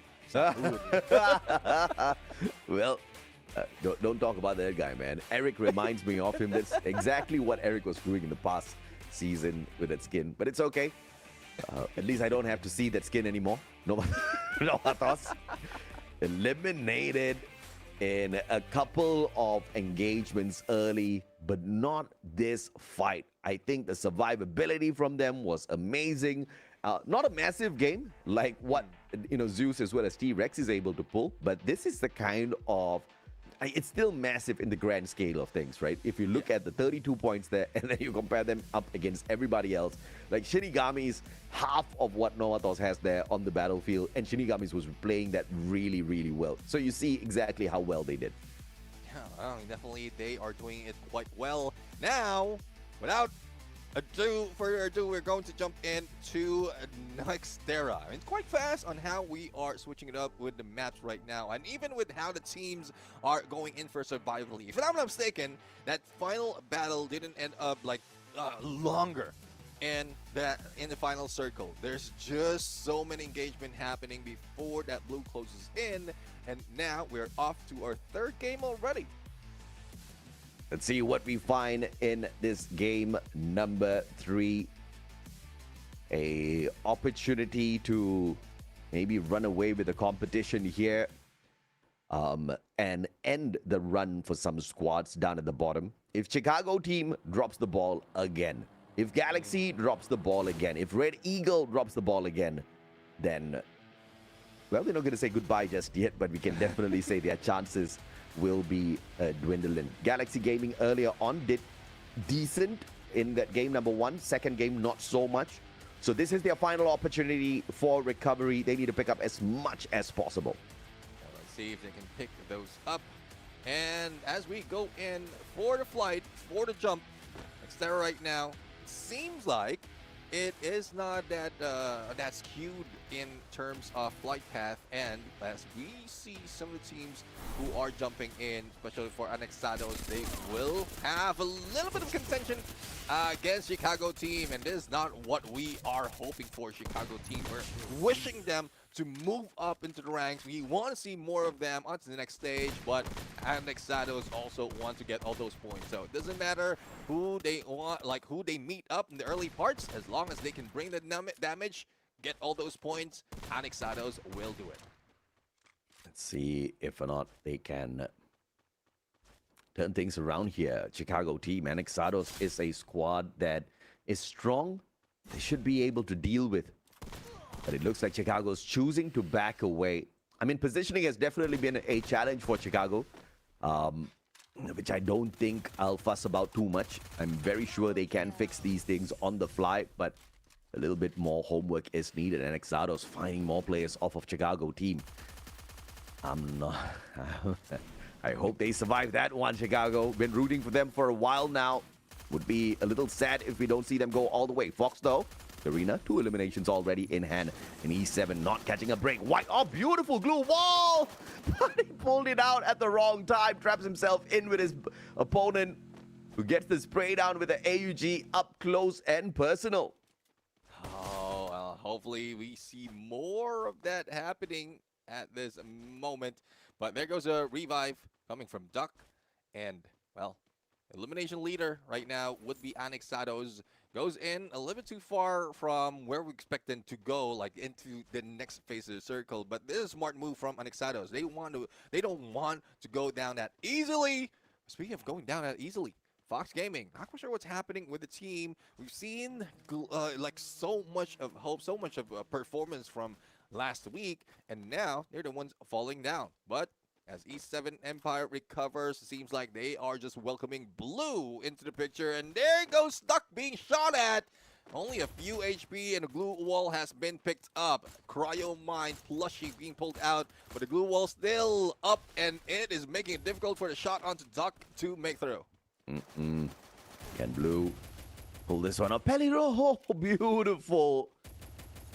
Alan That's something you usually see in a pub match, bro. Very rarely you see it in an esports matchup, but clearly it worked out. On the prone with the double revolver, shot his toes and still got the knock. Oh, yeah. Well, let's see. Alan Q right now, M1887.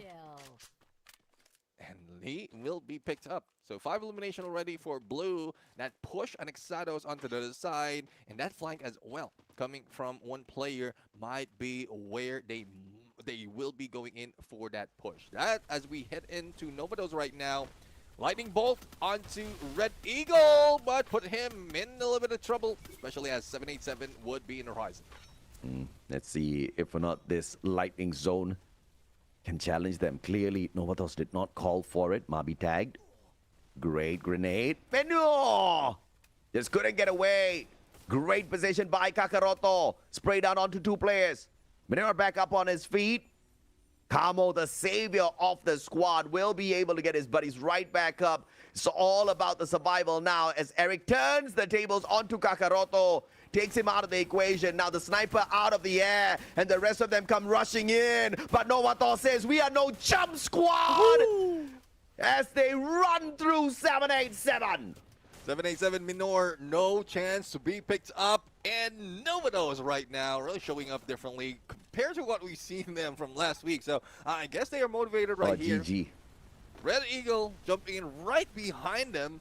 And, well, no one's guarding that vending machine. So I guess they might be able to go and utilize that to their advantage. But onto the other side, the battle between Blue and Anexados not yet over. Cheeto King down. And Blue getting their 8th elimination. Alan Q will need to be picked up. But X-King spotted even from that height.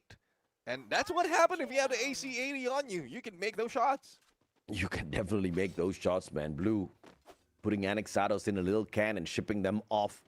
One day, if not, they have another survivor out there. Eric taken down, 787. Surprised to still see them on the board. I thought they would have been hunted down already, but with Eric out of the equation, I think that is the end of 787. We're not getting these elimination plates here on the screen, but it's fair to say I think they got taken out. 8 more teams left in here. And now that drags the battle between Shinigamis as well as Novatos. Novatos were on the hunt for 787. And I guess that's exactly how Shinigamis managed to get that elimination. But that has dragged Novatos straight into a battle with them. Serwill's down on the ground. Buscaminero popping off. And Shinigamis left with 2 more players. Obviously, DeLone trying to get the job done here. Riptide Rhythm breaking down their defenses. Dowry spraying down once again. Wills eliminated. And Kakaroto and squad. Novato stepping it up big time. Oh, definitely big time indeed. The pickup has been done, but Shinigams didn't pull out. It is just Novato's putting that much pressure and not giving it an inch for that revive or for that pickup. As we head in onto the other side, it seems like Mabi did manage to see Chicks right here. So sniper against sniper right now. There goes the shot from Mabi. But heading into Mudside. Now, we expect Red Eagle to be silent here because they want to go for survivability. But it seems like they would be seen by Rosario Central. M59 against Mag 7. And for Habichuela, doesn't work that well. Pickup can be done, but Ash down. Left to Benny King.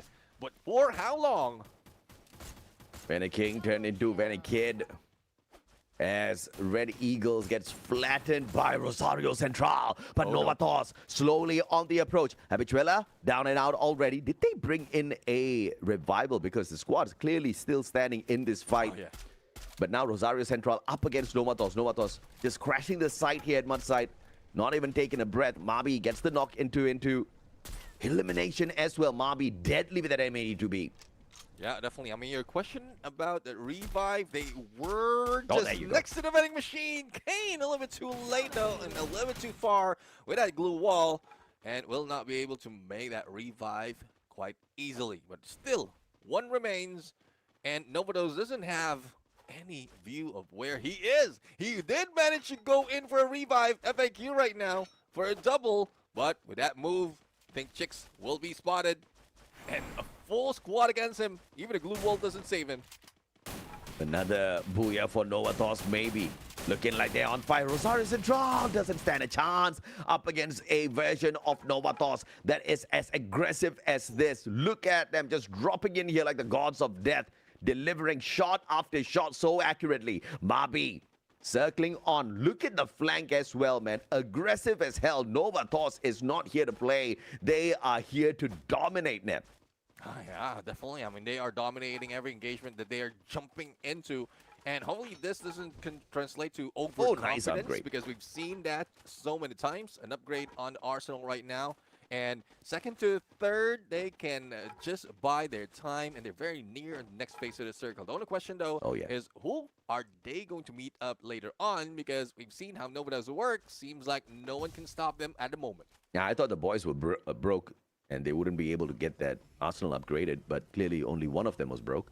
It's okay, bro. I got you.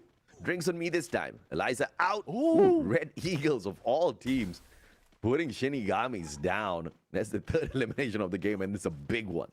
Yeah, I mean, Eliza in there, stuck in There that you corner. Even Blue is damaging him, plus the Cryo Mine. So Red Eagle just understood that assignment. Use that in compound as well. If you just spot one player, you can pull that Cryo Mine. And if you have a Moko, you have an opportunity to spot the rest if there are any. But X-King, great Take trigger the discipline. shot. He sees, no, I mean, he's waiting for that jump from the launch pad. And the moment that sudden pause before the jump, he will be taking that shot. Come on, X-King. Opportunity. Oh, no. He's just looking for the headshot. Oh, yeah. Just get the double tag, X-King. He just wants the head, bro. X-King. You're running out of time, X-King. Who's there? Throw the VSK away. You do It's all right. He's just trolling us at this point, man. Yeah. And he even missed the jump pad shot that you calculated so well for him, Neptune. Well, that's one thing. I guess it's the skin that is throwing him off guard. He hates the skin even more than you. So he didn't want to take a look at that. He couldn't even focus. Like, even from that far away, it seems like how the skin looks at him, it's just very, very close. So he was anxious at that moment. But for Anexados, well, X-King didn't make that shot, but at least they did take down at least one player from their opponent, and they have their 6th elimination. Out in the blue, though, a little bit too risky. Brian needs to heal up. Otherwise, they might be taken down, but here comes Wa. Waiting for the opportunity for a shot as well. Not quite sure what the delay is for him to jump in with the rest of the squad, but I guess getting information against Anexados would be good as well. I would be very worried if I'm some of the rest of the squads here, because Anexados is actually in the top 12 without trying. Anexados is in the top 12 as they are trolling everybody out there. X-King taking 300 years to take a shot off of that VSK. He could have we have seen X-King play, man. He could have very easily taken those players off of the Robo head. He just chose to not take the shot. And now they had to deal with the blue zone as well as they move on in. Oh, this skin again. I tell you. There's nothing worse, bro. If you get, nightmares indeed. And there's nothing. Darky, though, he's made his way back. Okay, there you go, Black. That's what you get for using the skin, man. You just shouldn't. Oh, see. I mean, there's a reason why Wa delayed his move compared to the other teams. I guess they spotted an opponent, and now he would be the savior of the team if he can go for a revive. Now, for Novados right now, getting close to blue. And Kakaroto almost taken down. Great shot coming from the other side. And this is blue trying to defend themselves. Alan Kudo had an FGL rocket stuck to him. Now, let's see if they'll be able to make this work. Blue's closing in. Wuskami has been picked up. 15 elimination already for Novados, and there's no stopping their aggression. No stopping indeed. Novados 15 is a big number. But obviously, they're not pulling any stops here. They want more. Can they rip it off of this? There you go, X-King. Walking in like the king this time. Easy shot on XBs from afar. Beautiful stuff. See, they can take a picture against blue. probably a masterpiece, especially for Novados right now, who's doing quite well in this level, this stage of the competition. Mabi, What a great play. shot, but follow-up Oh! was Kamineru with AC-80, not giving it an inch to breathe. Nah, not at all. Mabi yet again. Knocking Gray down onto the ground. Kakaroto with the backstab. Winchester level 3. You cannot survive this one. Then even the charge buster just slowly walking around the corners looking for the Punisher.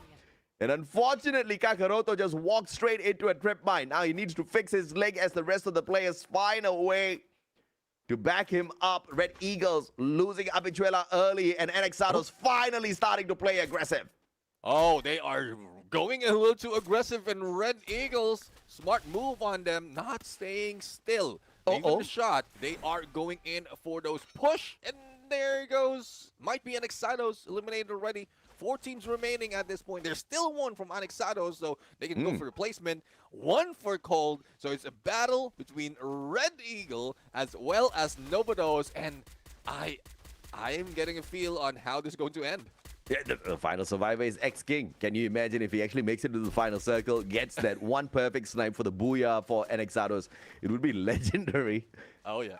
But Wa, about to get his heart broken. Mabi, great glue wall played by Wa. Topped his health back up, but had it chipped away by the zone as it approached him. Abichuela, AUG.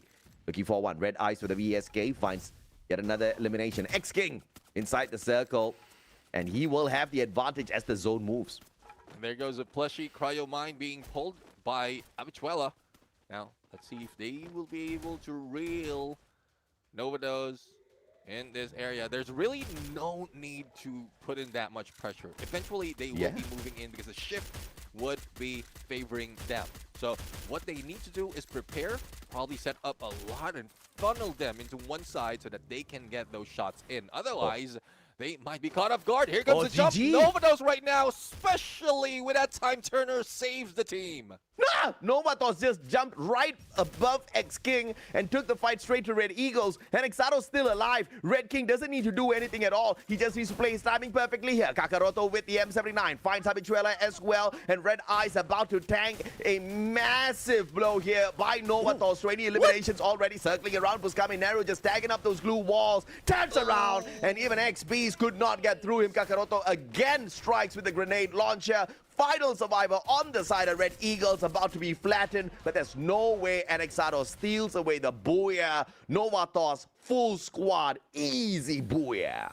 Easy booyah indeed, and Novatos on the roll. It's a back-to-back from Solara to Nextera, and I'm really loving this version Novatos. It was a slowdown, as we keep saying, on their week 2, but now they are back on their feet. Dani, Mabi, Kakaroto, Buscaminaru on a great start for today. Oh, you can say that again. And that was their final game available for play today. And Novatos, in summary, did phenomenally well. And this is how you got to roll out there with the punches, right? Because in Bermuda, they got punched. They only walked away with 1 point. And then they made a massive comeback with a booyah 20-pointer elimination at Solara, plus that #1 spot for a total of 32. I'm curious to see how many they walked away with in this Nextera map.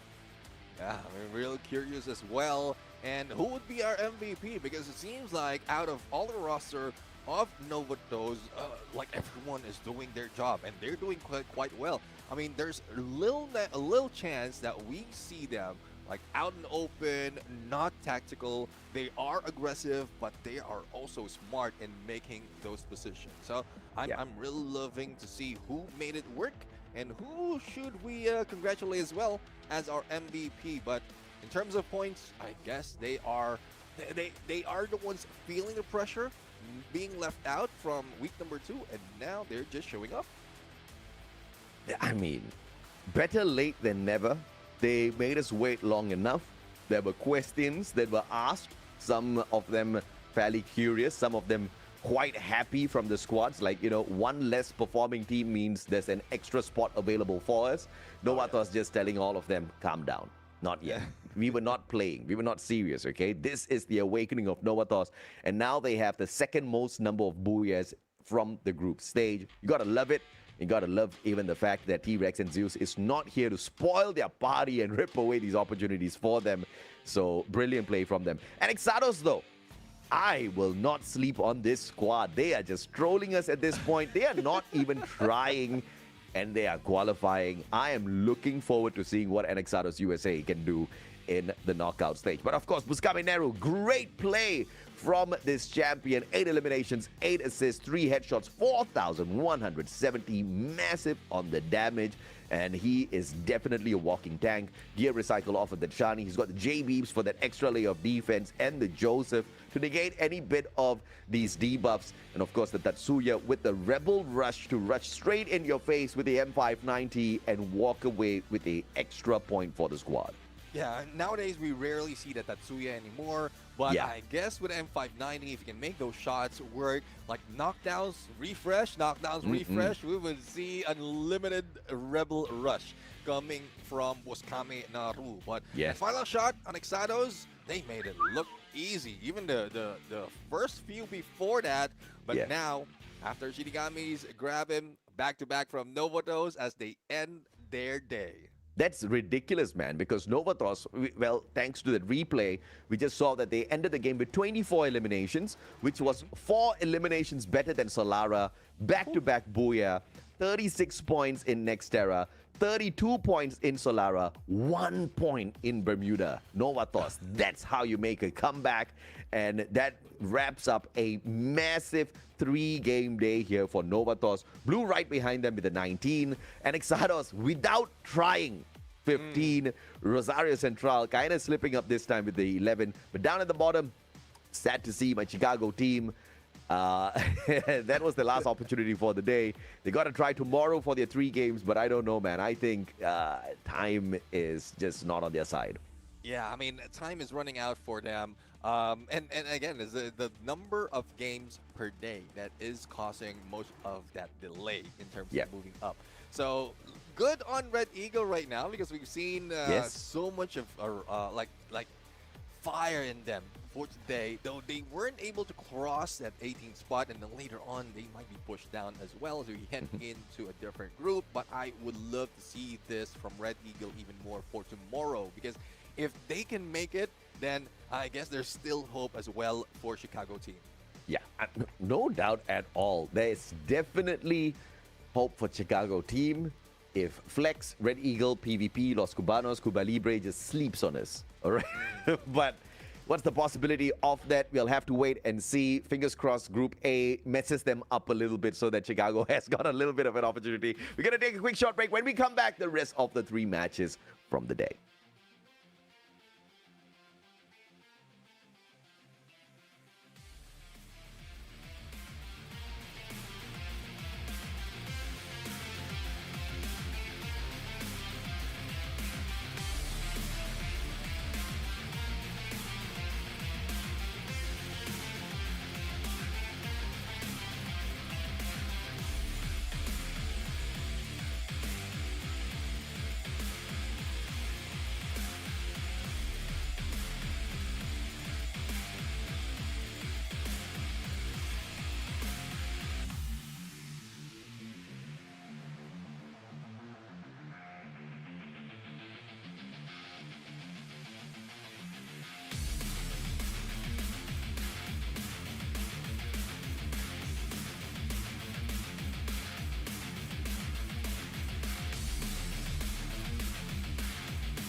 Ladies and gentlemen, welcome back to the show. This is the Free Fire USA Championship 2025 Winter Edition, and we just witnessed BNC earlier, and they won off week 3. Now we're going to jump in and witness A&D into the battle. I am Neptune the Gentleman Garcia, joined by my brother, Mustacho AJ, and we will be your casters all throughout this tournament.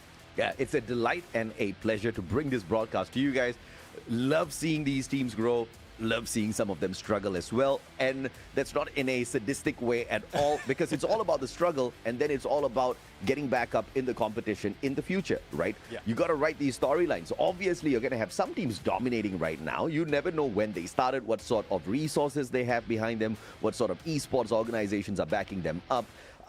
And then you've got others who are really just trying to make a career out of playing video games, who are obviously going to have to go through a little bit of the troubles of getting stomped on initially, but it's all about the rise to the top later on. Whether you do it in this competition, whether you do it within the group stage, knockout, and the grand finals, or you take a couple of seasons to do it, I'm not really going to complain, man, because we are here for the long journey, Neptune. And some of the teams taking the long journey in the group stage, I think they need to complete the journey right here, right now. PvP, Flex out of Group D, struggling a little bit. Well, one good thing about Flex is they, like, after week 1, they were at the bottom. Week 2, they managed to recover. So those rise, those storyline, as you did mention, the heroes does get beat up a little bit early into some of the stories that we've heard and seen, and now they might be able to recover. But it would mean that some teams will be pushed down out of contention for the next stage, for knockout stage. So it's just those who doesn't adapt that well, who doesn't make that evolution in this game. Their movements, their rotation, even mechanical skills will need to change time after time, game after game, for them to really bring in the fire and bring in the numbers for them as well. Yeah, I mean, well said, man. And obviously, I hope you guys can take a quick sneak peek at the overall leaderboard later on, but we did manage to take a look at it earlier. So SNPT, Cuba Libre, Los Cubanos, PvP are from groups A and D, right? And these guys are literally from the 16th down to the 19th spot. So there's a lot of battles going down at the bottom. But let's take a quick catch up on our refresher on our knockout stage, group stage setup as well. We're in the final week of the group stage. So today and tomorrow, the thing is, we only have 3 games per day for these teams to play, so they don't have a lot of opportunities at all. So within a week, they only have 6 games, which is usually played out throughout a whole day, right, Neptune? So at least they get to manage a little bit of their disappointments as well as the domination out there. But by the end of tomorrow, we need to have the top 18 teams. But even the top 18 still will not have a shot at this prize pool just yet. You need to survive another couple of weeks. Once you get into the top 12, then you get to touch our prize pool. Yeah, I mean, even 12th place will be getting $1,000 US, but for the champions, that's a third of the prize pool, the total prize pool that we have, which is $10,000 US. And we did mention at the beginning of the show, wherein that is huge for a team, an organization, especially if you don't have that much of a backing, and you're just like a bunch of friends playing and like having fun. Now, this would definitely help you, especially in the next season. And you did mention that it's still early in this tournament, especially in the USA, and there's more hopes for the future of esports in Free Fire for USA. Yeah, no doubt at all. I think it's heading in the right direction for sure. Hit the booyah. You walk away with 12 points as usual when you talk about our placement points. 9 points for that second place. You minus off 1 point for every consecutive spot that you take in terms of placement. Except down at the bottom, 11 and 12, you get nothing at all. You can buffer yourself up like Zeus Esports does all the time with those eliminations. They have got 3 eliminations less than T-Rex, but of course dominating at the very top with 295 points. And they will be playing shortly. And of course, up against them, the reigning defending champions themselves, T-Rex, with the most number of booyah so far in the group stage, but 60 points behind Zeus Esports here, Nep. Yeah, Zeus Esports just really left everyone in dust right now. But you did call out SNPT, a team who is working with survivability. And I guess it's working, but hopefully they can bring more numbers in elimination. We've seen a glimpse of that in the previous week. Now, TTK is a team that needs plenty of work. The same goes with Pirates 7. For Cuba Libre, I mean, this is a team that we didn't see that much in the first week. Second week, that's when they move up. even against some of that we would not expect that they would be moving against. But also Abuya has been shying away from this team, so hopefully they can get that and then get in comfortable position not to be pushed out by tomorrow. Yeah, safe to say Pirate 7 is not going to be able to make the cut. TTK is probably in that same situation as well. They're 48 points behind Los Cubanos, who, well, they proved to us last week that they are hustlers, right? They are able to go out there and rip away those points. Speaking of Los Cubanos, you've got Ray Pinalto, Assassin Brian on the squad. You've also got 5 stars, a team that did fairly well in the previous season. Even here, currently in Group D, they're sitting down in the 7th spot. They've got 3 more games to go, and they don't really find it very difficult finding those points out there. One of the consistent teams that we've got in the competition.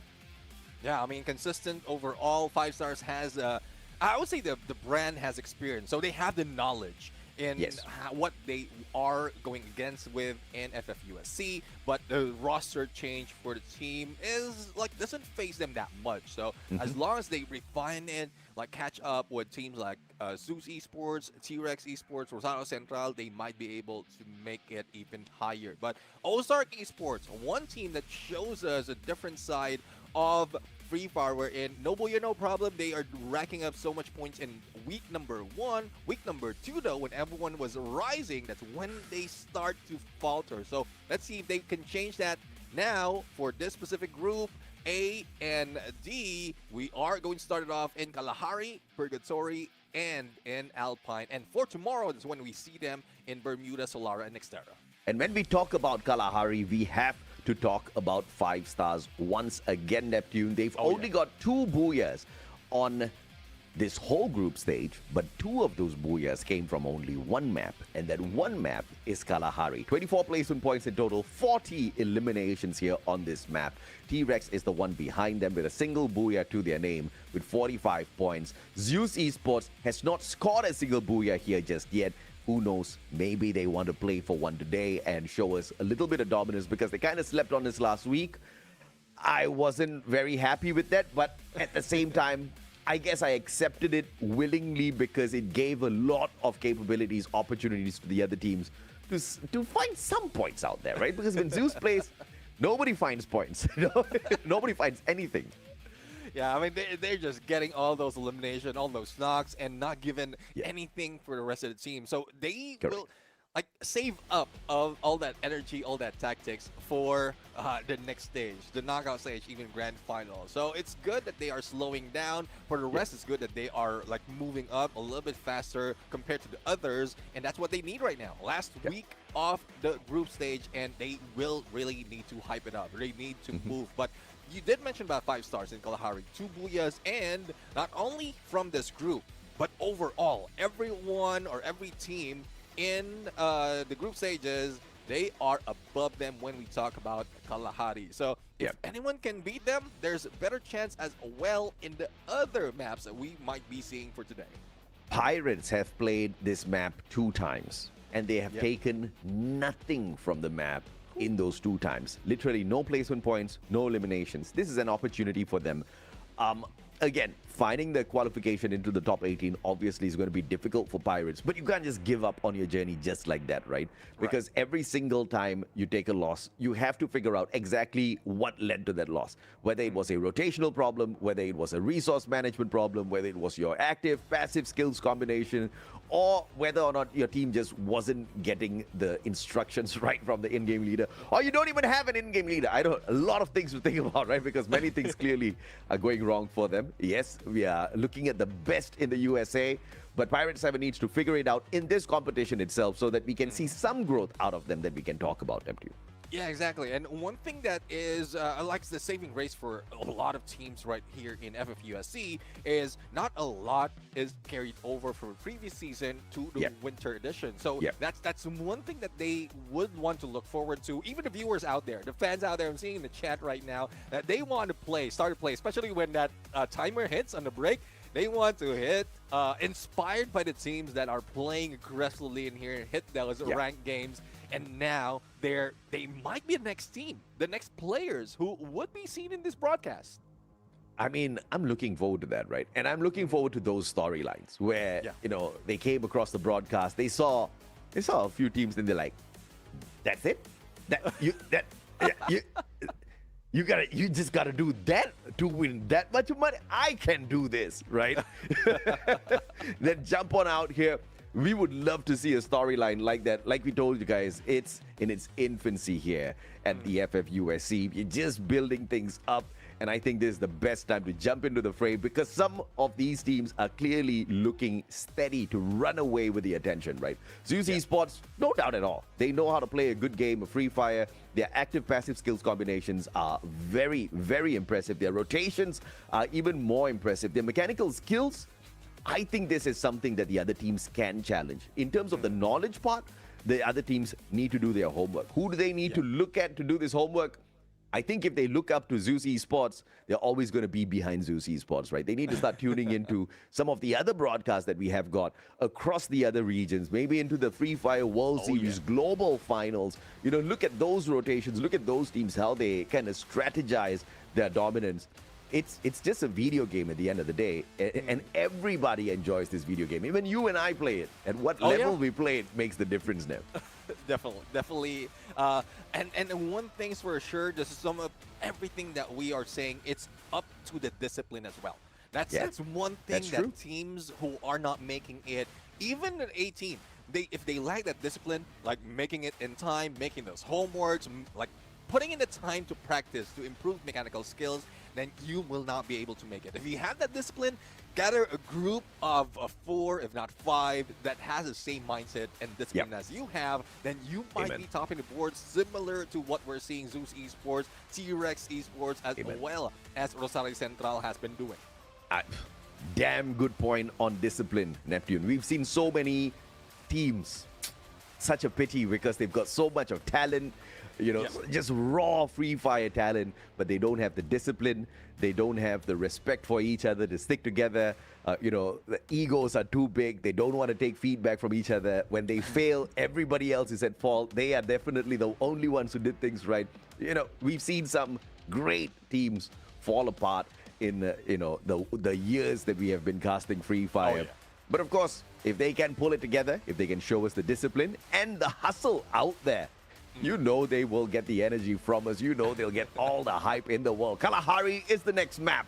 Can we see the bottom dwellers step it up? Can we see Pirates, CDK, Flex, as well as Los Cubanos pull away something big from this map and prove that they are here to improve as well? Or usual dominance out of teams like Zeus, T-Rex, 5 stars. We will see in a little bit, my friend. Yeah, in a bit, we're going to see how that's going to pan out right now. That would depend on the flight path as well as the drop spot of the team. And going back to our point from how we started this second half, if they made their homework, their drop would be quite easy because there's not so much of contention, especially on the drop spot. But now, the flight is coming in from north to the south right now, and a lot of teams are already dropping in early. Oldhampton, even the Shrines right now occupied by separate teams, so they might be meeting up in a bit, and I guess that is 5 star who has a better advantage against Flex, who is on Oldhampton. But now, for the rest, just spread out.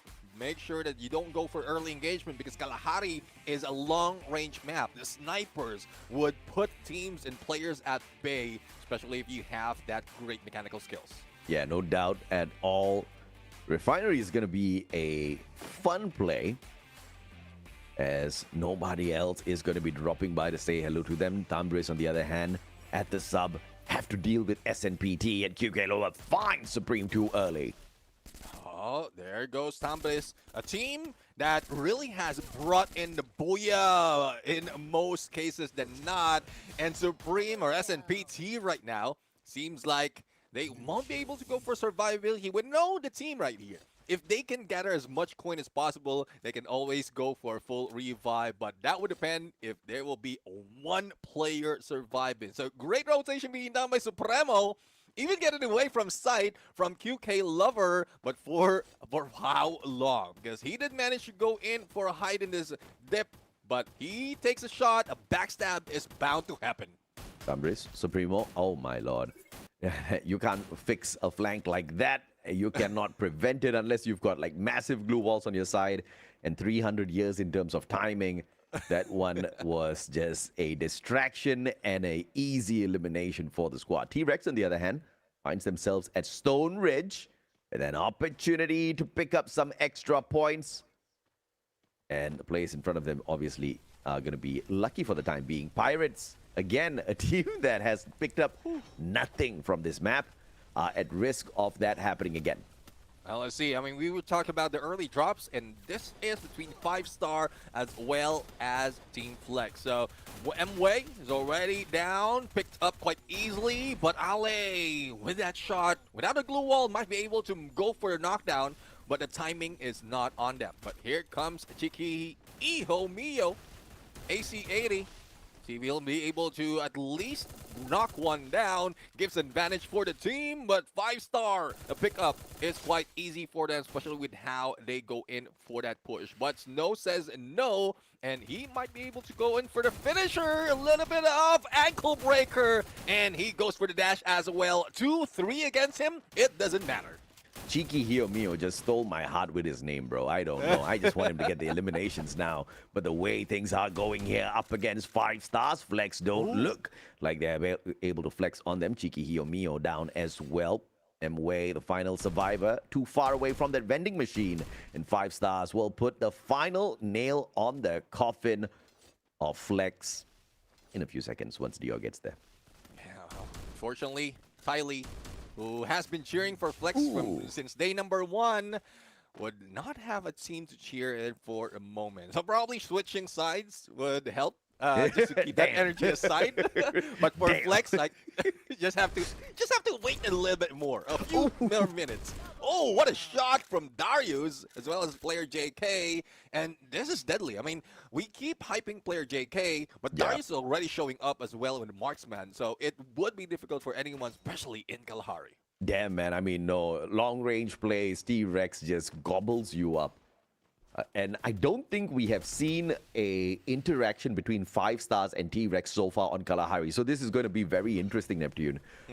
And to make things crazier, we've got Zeus thrown into the mix as well.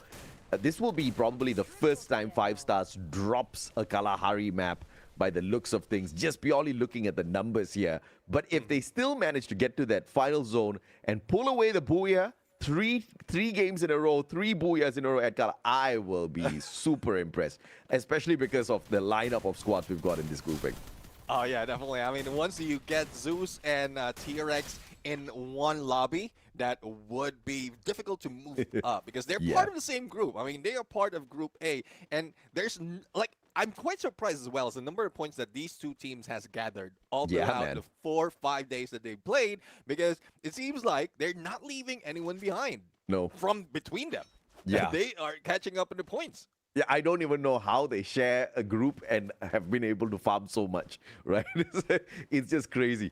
They're always allowing those revives to come through, just continuously wiping down these squads. Just no problems whatsoever. But now, Cuba Libre, Pirates, and Los Cubanos and Pirates, I have to say, as we hopped on over Pinalto, finding that one with Winchester. Well, Los Cubanos, 1 elimination already, keeping it quite safe. And this is how they played from last week. This is how they got a few more points to their side, and as well as that Booyah. So if they can do it once again, maybe not here, maybe in the next few couple of maps, then especially here in Kalahari, because started off with a Booyah gives you that confidence. But we have one team already eliminated, if I'm not mistaken. We have Zeus Esports dealing with Tambres, and Tambres only have 1 player remaining. And if I'm not mistaken, that was Gregor. But Zeus Esports, you know how it is. They smell you, they go for the chase. And there's no letting up, especially if Wason is on and not off. You know, you can avoid a couple of dinosaurs sniffing you out, but you cannot avoid gods, okay? They've got like beyond godly instincts. They know exactly where they created you. So Zeus should be able to snuff them out very quickly. But the unfortunate encounter that I did not want Pirates to get into. They come across T-Rex. They do drop Darius down on the ground. This is big put in as well. Maybe this is the turnaround. A big play out of Pirates. The time we have all been waiting for the awakening. 2 points. The first 2 points that Pirates pull off of Kalahari is off of T-Rex. Can they now shut them down and force a early extinction? Oh, let's see if they can do it. I mean, there's so much hope from Pirates right now. They are grouping up together, like going in, stacking against each other, making sure that the pickup would be instantaneously if in case they will be shut down. But Lucky, a little bit too anxious in getting close to Bulacarn. Hopefully, Sky would be able to join him in a bit. Oh, yeah, man. Hopefully, they have that hook gun as well. Otherwise, one might be going down, especially against one player from the Dinosaurs. But as we look into that spot, it is Refinery still taken by Tambris. And on the other side, Zeus might be meeting up not only with T-Rex, but also with Pirates. Oh, Bulacan, floppy line. You are no match for me, says Bulacan. Sky's just right behind him. With the follow-up and the M79, even Bulacan cannot match up to what the grenade launcher can do. And Pirates picking up point number 3. But remember when I say maybe the little dinosaurs can sniff you out sometimes, but the gods will always detect you. Dinosaurs out early. And 5 stars might just be able to play this lobby down to the T by the end of it because one Titan just checked out early, and I cannot believe that just happened. Yeah, I mean, was surprised as well, especially Bulacarn, though. He did put up a fight, reeled them in, but the isolation didn't work that well. I mean, let's see, though. Tambris already in great position. I thought they were almost out, but the revive has happened already. Bro, T-Rex getting eliminated early is not the surprise here, Neptune. The team that played a part in the elimination of T-Rex. That's the crazy thing, right? Because we were looking for Pirates to wake up. SNPT waking up as well. Zeus losing 1 player to Cuba Libre. And Wasan, you can get away from the dinosaur sniffing you out, but the instincts of the gods have led Zeus directly to a team called Pirates. And this is not good at all. Zeus going in for the double revive. Pirates about to snuff out Wasan. What the hell is happening here? Pirates going up toe to toe. Don't tell me this 2v1 happens. Thank God. Fires in style. Gets the drop and the pickup. Pirates going up against T-Rex and Zeus. Showing them who's boss. Holy hell. Pirates is team number 24 out of 24 teams. Yeah, I mean, getting in against the top dogs, that is a huge task to do, but it seems like they are doing it quite well. Now, let's see if they will do it once again. For 5 stars are hanging back. SNPT getting too close with that launch pad. Will they be able to cut them and go for the isolation?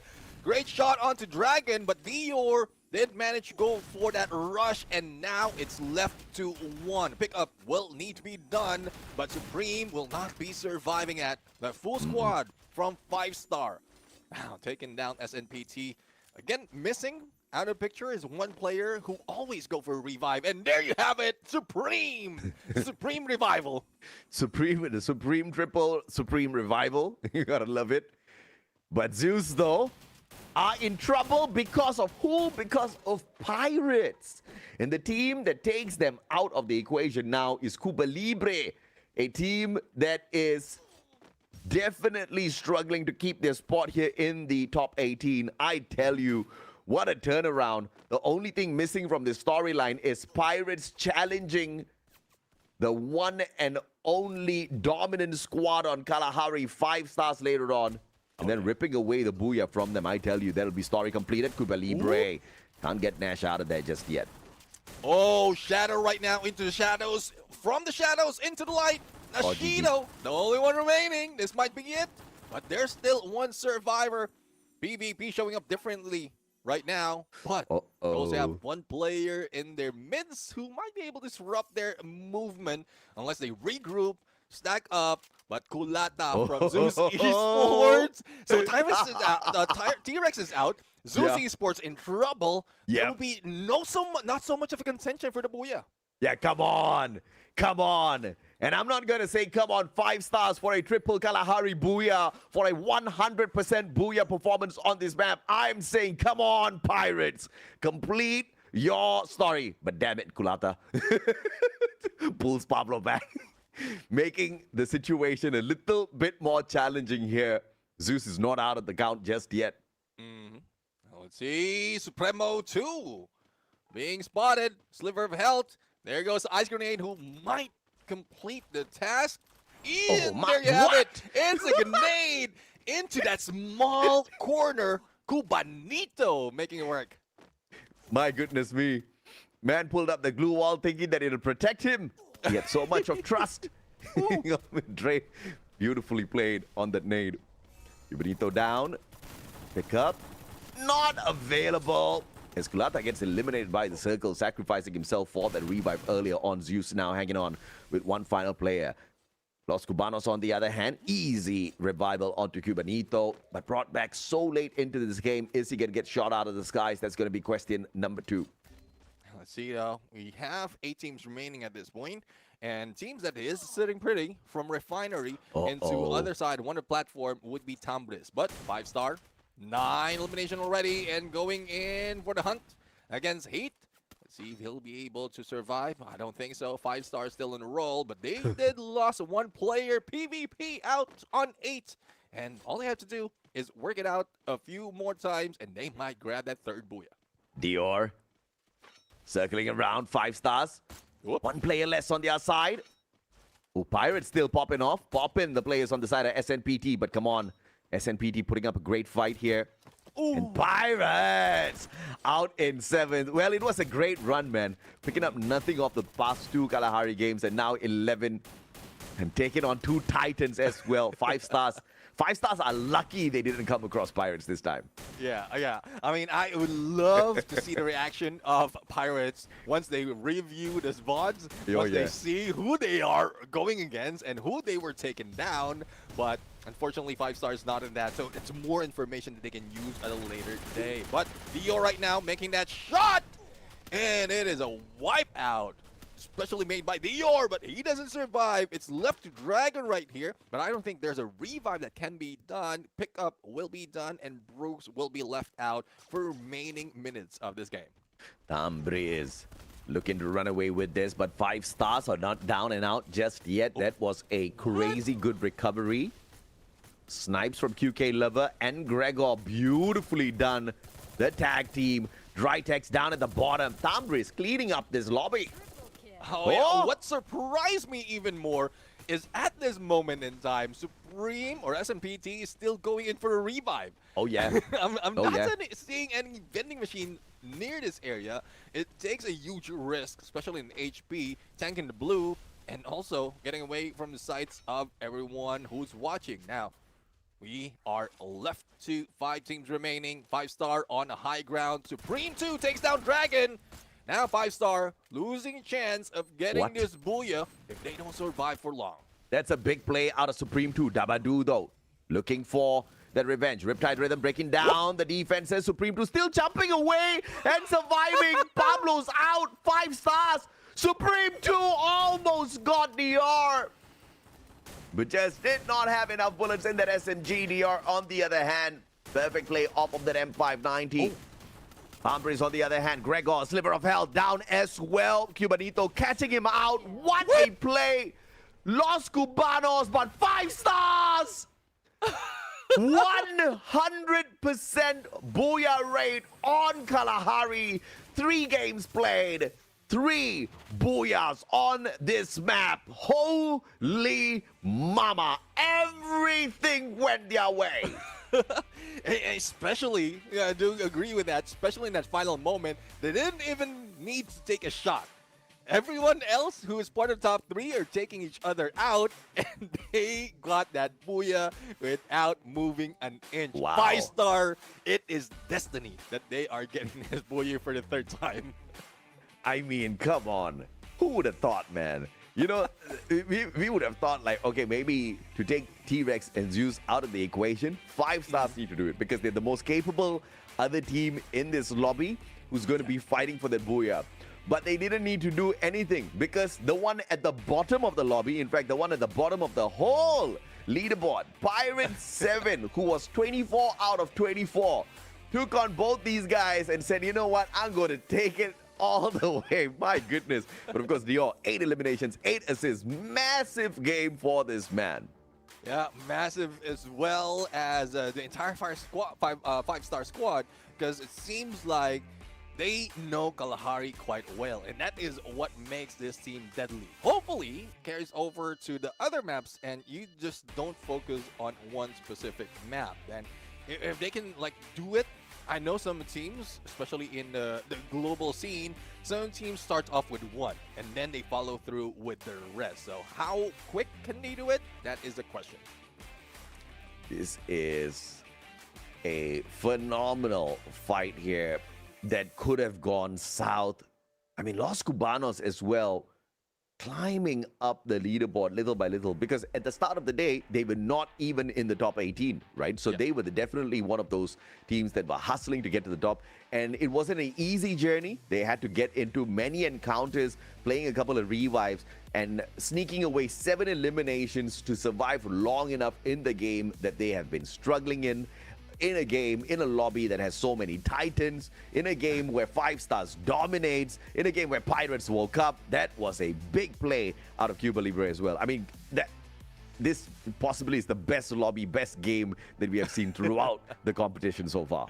Couldn't agree more. I mean, we've seen so much of turnarounds that has been done by a lot of teams, but not against 5-star. Again, that final moment, we've seen that, we've witnessed that, and it seems like I still am at awe on how well 5-star handled it. 2 players, I thought they will be taken out, but Supreme 2, if I'm mistaken, was the final player that they have to deal with and didn't make that shot. Just focused on revival because he knows the Blues closing in, and that just gave the chance for 5-star to get this booyah. And even PvP waking up in the fight, understanding the problem here. The problem in the equation is Cuba Libre is too close to them, and Cuba Libre is not giving up in the fight just yet, as what we clearly see here. 14 points off of them. PvP woke up a little bit as well. They tried to reach up for the points. They did well in the eliminations, but flunked out early. Placement points, not too many on their side. Cuba Libre, on the other hand, 9 eliminations, 5 placement points, which is decent enough for a big jump as far as I'm concerned, somewhere down at the bottom of the leaderboard. We'll have to catch up with the overall leaderboard later on, but Zeus Esports crashing out alongside T-Rex, and I say crashing out because these squads usually walk away with somewhere above 30. Well, somewhere above 30, that's one thing that we expect from them, but now, well, they did fail. And it is Pirates, as we pointed out earlier, that's doing that work. So if we see that from Pirate, and the other teams as well move up, and I don't know, probably it's Zeus Esports, T-Rex just sleeping around, like chilling like a villain, waiting for the perfect opportunity, because we did point out on the overall standings that they don't need to move that much. They already have the board on themselves, and they can just sit it out, sleep to be exact, and they can still make it.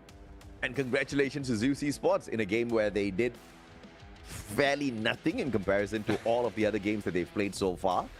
They have exceeded 300 points in totality, even with that little that they have carried in, right? Because of the sheer dominance that they've shown us in the group stage so far.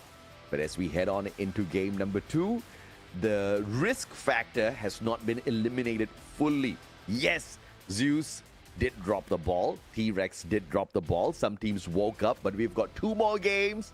So the question is, can these guys who are trying to step it up continue to do so? Will the monsters be kept sleeping all throughout the day as we head on into game number 5 of the day, but of course game number 2 for groups A and D? And one team that I'm looking out for is Los Cubanos, because the first booyah that this team has is in Purgatory. And looking at the points right now, in terms of how they place as well as their elimination, is getting close to the performance of T-Rex in this specific map. So let's see on how that's going to end up. Purgatory, neither heaven or hell can save the team right now, but it seems like Purgatory has been divided into two. So which one is it, left or right? Whatever is hell or heaven in this map, that would depend on who they are dropping with. Oh my god. Why would you do this? Modehouse is not even a great place to lose comfortably. But they're challenging PvP versus T-Rex. This is not looking fun. Vending machine here, that's the only plus point. You don't have to go out of Modehouse to get those revivals. But surviving this up against T-Rex is going to be the biggest challenge. And then you got to hope and pray when you rotate out of Modehouse, nobody's waiting for you on the other side of this island. Yeah, agree. I mean, the zip line makes it easy, but also makes you an easy target.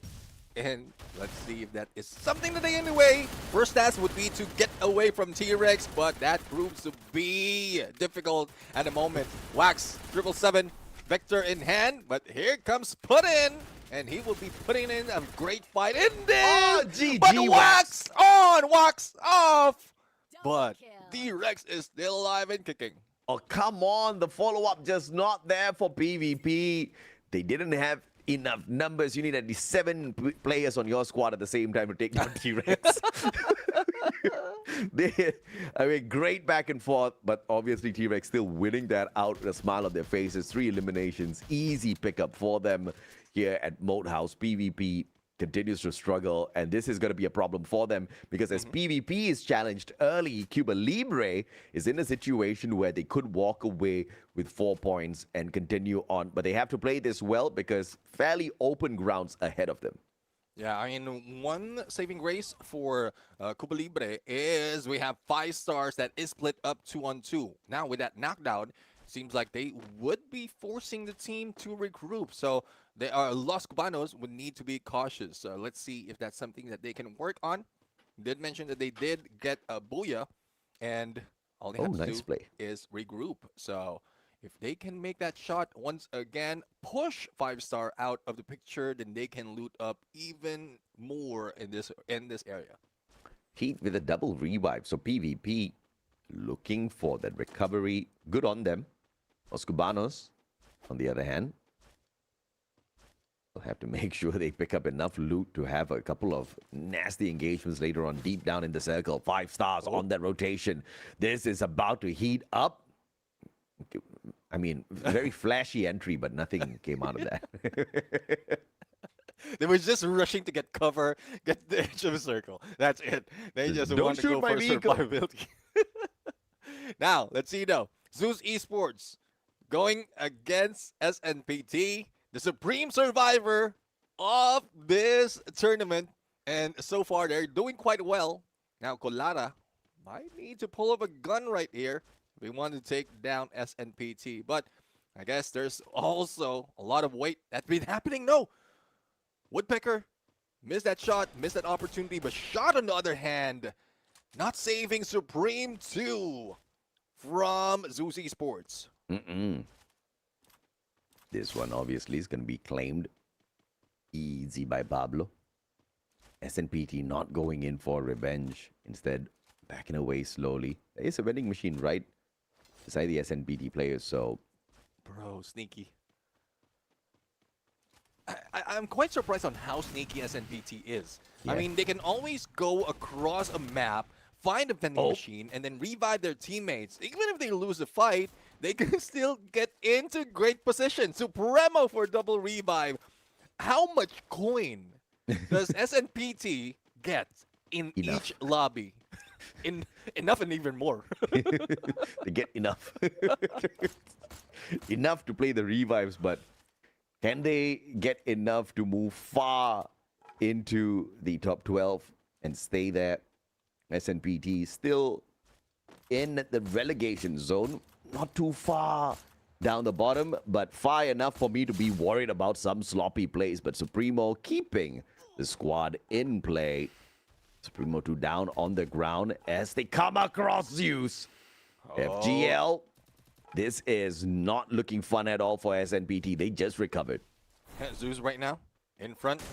Little bit of Rebel Rush plus a time turner. Supremo Supreme shot. Now from above, he will need to deal with Pablo. But where is backup? A little bit too overconfident right now to go in solo. But I guess that forces Pablo to move away. Now, this is just working in my mind as the battle is unfolding in that moment. What if SNPT is just playing for survivability in the group stage and then surprises in the knockout stage with a lot of elimination? I would actually be fairly surprised because I thought that was great mechanical play with the Rebel Rush. Just as soon as he cut the line of sight between him and his opponent, and he could surprise him around the corner of the glue wall, that was one of the biggest plays we have seen so far that was so effective in getting him that knock up against a team like Zeus. So, yeah, man, I could believe that theory because that was no, I am trying to survive sort of a gameplay. That was like, yeah, easy fight, bro. What's next? Yeah, I mean, slowly and surely, I mean, they're showing a little of what they can do. Now, see if that's something that we can see in those going against T-Rex. Tombers right now. No. Shots onto him. And he has been, well, not taken out, but T-Rex got a whiff of blood and might be able to go for the rush unless they decide not to do so and just keep themselves safe. I'm surprised Darius didn't take those shots. RGS now, out in the open, Darius. Lucky that Putin was standing right behind him, so he absorbed a little bit of the damage instead of him getting taken down. But T-Rex, they want to hunt, and they fly straight into Tombres. I was expecting for them to jump in, not in the waters. At least a quick push, but no, that delayed them a little bit. Give more chance, but there goes the cryo mine. Tags, Tombres out, and the angle was just off. Make that shot quite easy for Bolakarn. Yeah, they managed to get Drytex down on the ground as well, Darius. Right from the back. UK Lever couldn't get away far enough. But there is an instant pickup coming through here from the side of Tombres as they do manage to quickly gather themselves. T3D, Darius! What a play! RGS, Winchester combo. Man, this guy is insane. I mean, Darius definitely is insane. More insane than player JK. I would say with how like T-Rex has been playing already. So player JK, Darius, Bolakarn, they were part of the original roster, if I'm not mistaken. And there's one that hasn't been changed, but the chemistry and as well as the solo mission from the team hasn't stopped just yet. Like, hasn't stopped at all, comparing them from the previous season. So I'm loving what I'm seeing from T-Rex right now. Yeah, I mean, I think T-Rex got pissed off after that Kalahari game, and they're like, let's just stomp all of these guys, all right? Let's just stop giving them any face. Definitely doing that right now. T-Rex already have a Booyah on this map, sitting down with the exact same number of points as Zeus, a total of 46 claimed on Purgatory. L-Gang, this is why Pirates sometimes get wiped out, man. Such open fights they take. There you go. That's just asking for it. I mean, it's like overconfidence. Like, at least get a glue wall just in case they fire back. You can just sidestep and then keep yourself in the safe. But Tombres right now, not safe at all, especially with that engagement against T-Rex. I don't think anyone would be surviving for long. And the direction that Tombres was heading is also like pretty occupied by a lot of teams. So let's see if that's something that they might change in a later game. SNPD though, survivability is still on them, but the only difference is they are also dealing with elimination, and a couple of that coming from Zeus. SNPT splitting up 2 and 2. T-Rex though, as Zeus finds the players on the side of PvP, T-Rex finds Flex. Ale unable to get away. The rest of his team members quite far off on that defense. Bolakarn finding Ale easy shut down. The M590 merciless in the hands of this man, Chikihio Mio. It's a name. Well, let's see if he can get away. A little bit of distraction coming from Mway as well as No. But Chiki! Not too deep enough to get away from the headshot from player JK. Now, T-Rex right now deals with the remaining. Snow would be falling. The same goes from M-Way, and there's no way in highway that he can survive that fight. No way at all, man. Chiquillo mío. It just couldn't survive that one. T-Rex got a couple of trailblazers in a trailer and is trying to blaze them out. And they flex on flex. 10 eliminations already. No matter how cheeky you get, even if you're a Hio Mio, just won't be able to run away with a fight up against a angry T-Rex. Pirates, though, did enough to survive up until now. They need to do a little bit more here. No. And a decent fight up against PvP, but Zeus getting involved. Oh, it's the pinch of the PvP that's throwing off Pirates right now. They expect someone from behind. Come on. And there goes Pirates 7 out in 8. Now, they have to deal with one player. I guess they heard the shot. They know the direction where it's coming from. And they got the 7 elimination already. So PvP can go on player versus player right now, but not on a 1v1. Assassin eliminates the last player. And they would be getting that first elimination for Los Cubanos. And PvP smiling a little bit more because Cuba Libre was hunting them for their spot. So not only do they get eliminated early, Cuba Libre out, and PvP is up here with some decent points. Zeus, on the other hand, looking for that survivability, looking for the revivals, but right ahead of them stands T-Rex. Thank goodness the God of Thunder ain't feeling it today. God of Thunder is just sleeping for the moment, but that is for Colada. For Pablo, it's a different story. Dealing with PvP might be easy, but as they close in, it would be a lot. There goes the jump. Glue wall's needed. And there you have it. Shot first before the glue wall, and he still managed to survive. Yeah, man. Amateur to be Zeus somehow still surviving this one. PvP losing one player. Polakan, no. Easy AC-80 from up top, but the circle's going to leave them high and dry. Wax there to finish things off. Steal away the point, but PvP is going to pay big time for stealing away a point off of T-Rex. Yeah, I mean, they have been baited in and GG. PvP out. If they didn't go for a chase, probably went in a different direction. Like, anticipating that it is a bait. Probably, like, whether it's a different team or the same team. If it's a bait, you move out. And PvP didn't see that coming. Now, for Colada, the only remaining, trying to hide out in the edge of the circle. And I'm not quite sure how this is working. There's only a few bunch of grass that he's hiding out from, but he still managed to survive. Bro, you can even hide in the desert if you've got the right camo, bro. So Bulacan M590. Oh, look at him just mow through the players. Put it down on the ground. 5 stars. Don't stand a chance up against this version of T-Rex. And granted, they also did not have the kind of numbers because the onslaught was just absolutely phenomenal. T-Rex will be able to stomp some birds right after shooting them out of the air. Oh, well, let's see, though, how much more they can bring. Supreme 2 from SNPT. Doing a number of certain teams. And the team would be Los Cubanos. Cubanito trying to go for the fight, but a shot from behind from Assassin definitely deserves his name. But Supreme will be taken down once again by the same player. So pickup is not happening right now. Supreme 2 a little too quick. Glue walls as well as M590. But if they can go for survivability, they might be able to move in the next phase, and they would reach that top 3. Let's see if they can get there, man, because SNPT doing fairly yeah, SNPT was doing fairly well until that play. Player JK shooting them out of the skies. Easy work for him. This is like a mini game for T-Rex.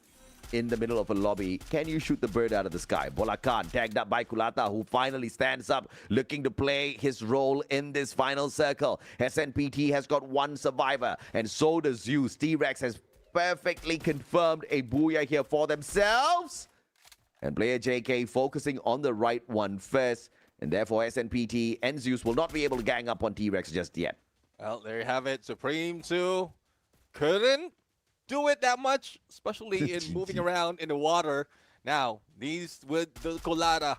Now, 20 elimination already. And this is a team that they are trying to chase for. If they got eliminated, it would be much easier. But not for Colada. Powerful in hand. But the Blues closing in. This might be it. Unable to heal, Kulata. and T-Rex grabs that booyah with 21 elimination. Oh, flashy play from Kulata, but it was just not enough. And T-Rex will prove to everyone that they are the most dominant, most capable players, most capable squad in the competition. Your reigning, defending champions making a big statement as they set themselves up for the knockout stage. We've got one more game to go.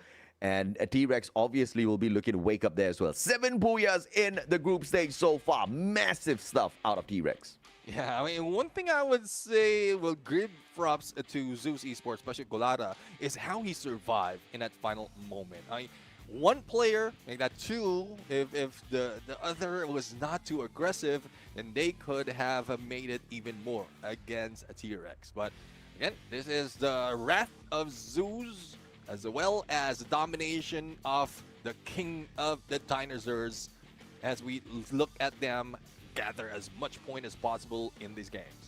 I mean, you know, at the end of the day, T-Rex is also trying to catch up with Zeus Esports, who's clearly giving them an opportunity to do exactly that, right, Neptune? Because T-Rex picks up a massive game.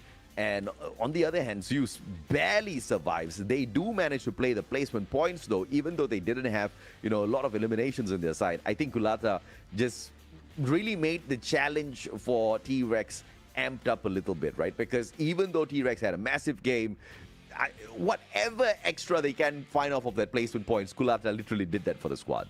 Yeah, well, let's see though. I mean, Zeus, T-Rex, the final battle, I was hoping to see probably a 4v4. And that would decide on what we would expect into the next stage, like the knockout stage, if not the grand finals. Because definitely with a performance just like this, they will be able to make it in that spot. So it's just them like bringing the fight and the A game in this fight, and also leaving the rest of the teams behind. Yeah, no doubt at all, man. So 21 eliminations in total. That is 33 points for T-Rex in this game. And we were talking about the difference between the two teams earlier on. And obviously this is going to help T-Rex cut a chunk of that down. But is it enough? Because they only have 4 more games to overtake Zeus Esports, who have done so much in the competition so far. Well, Bolakan is looking to make that a possibility with his pacing. 7 eliminations, 11 assists, 3 headshots, no problem, as long as he gets the job done. Valiant dashing all around the battlefield, M590, merciless player. Yeah, definitely. And merciless, even a solo, he can handle himself. He knows exactly what needs to be done. But there you have it. 5 stars for Kalahari, T-Rex, and Purgatory. And let's see who's going to take Alpine right now, because looking at the numbers, it seems like there's a better chance that Zeus Esports might be getting this. They are number 1 in terms of Group A and D when we look into the number of points that they have, especially elimination. I mean, eliminations are just a different world altogether whenever you look at the top 3 squads, right? Especially in this particular circuit. It is amazing to see what these players can do mechanically in the game. I wish I could do half of what they could do. I would definitely win more lobbies, but, you know, I pity the teams who are down at the bottom. But at the same time, I respect the teams like Pirates who have still taken on the challenge of going out there and showing that, yes, we had a bad run so far, but we are here to step it up.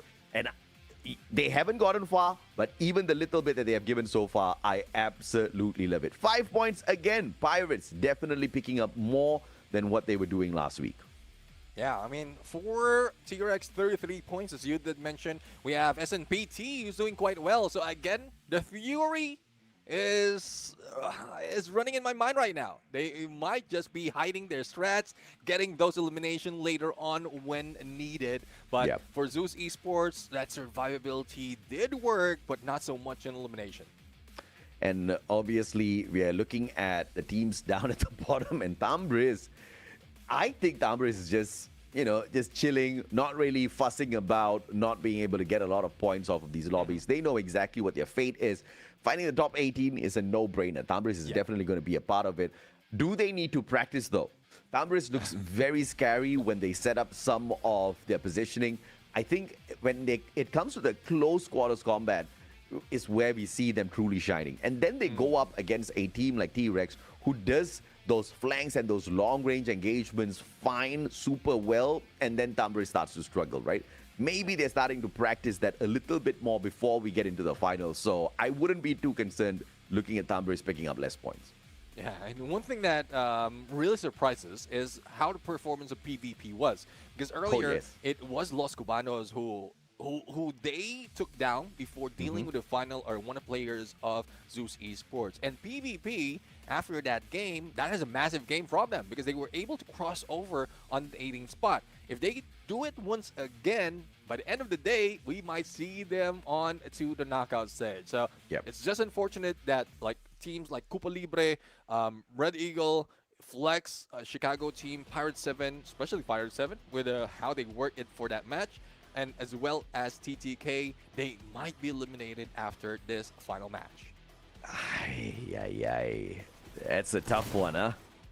I want to see more of them, though. Cuba Libre, 12 points behind Galaxy Gaming.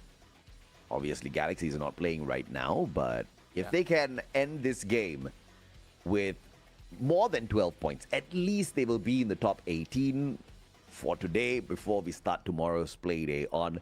And, you know, they can smile a little bit. And then tomorrow bring on a massive day and they are going to be in the knockout stage. It's a possibility, but for Pirates to make their way up 60 points away from the 18th spot, they have got one more game to go. Unfortunately, I think the run is over. Unless they show us a Zeus sort of a T-Rex sort of a round right now with a Booyah.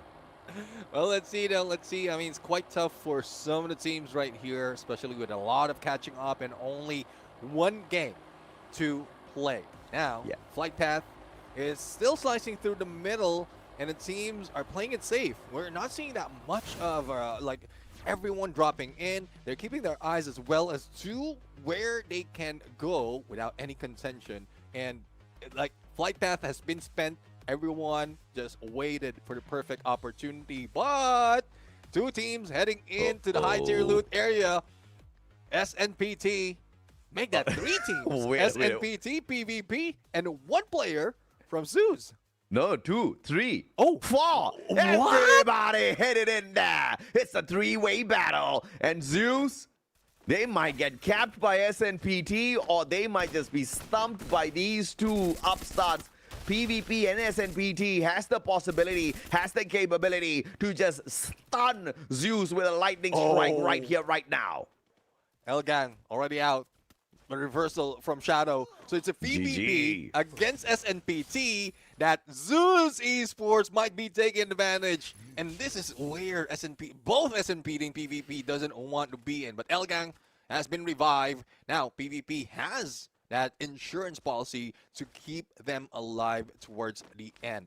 Now, Zeus Esports, the flank, Colada, David on a shot through the window. But Shadow will not be moving. And there goes A124. This might be it. And there goes David.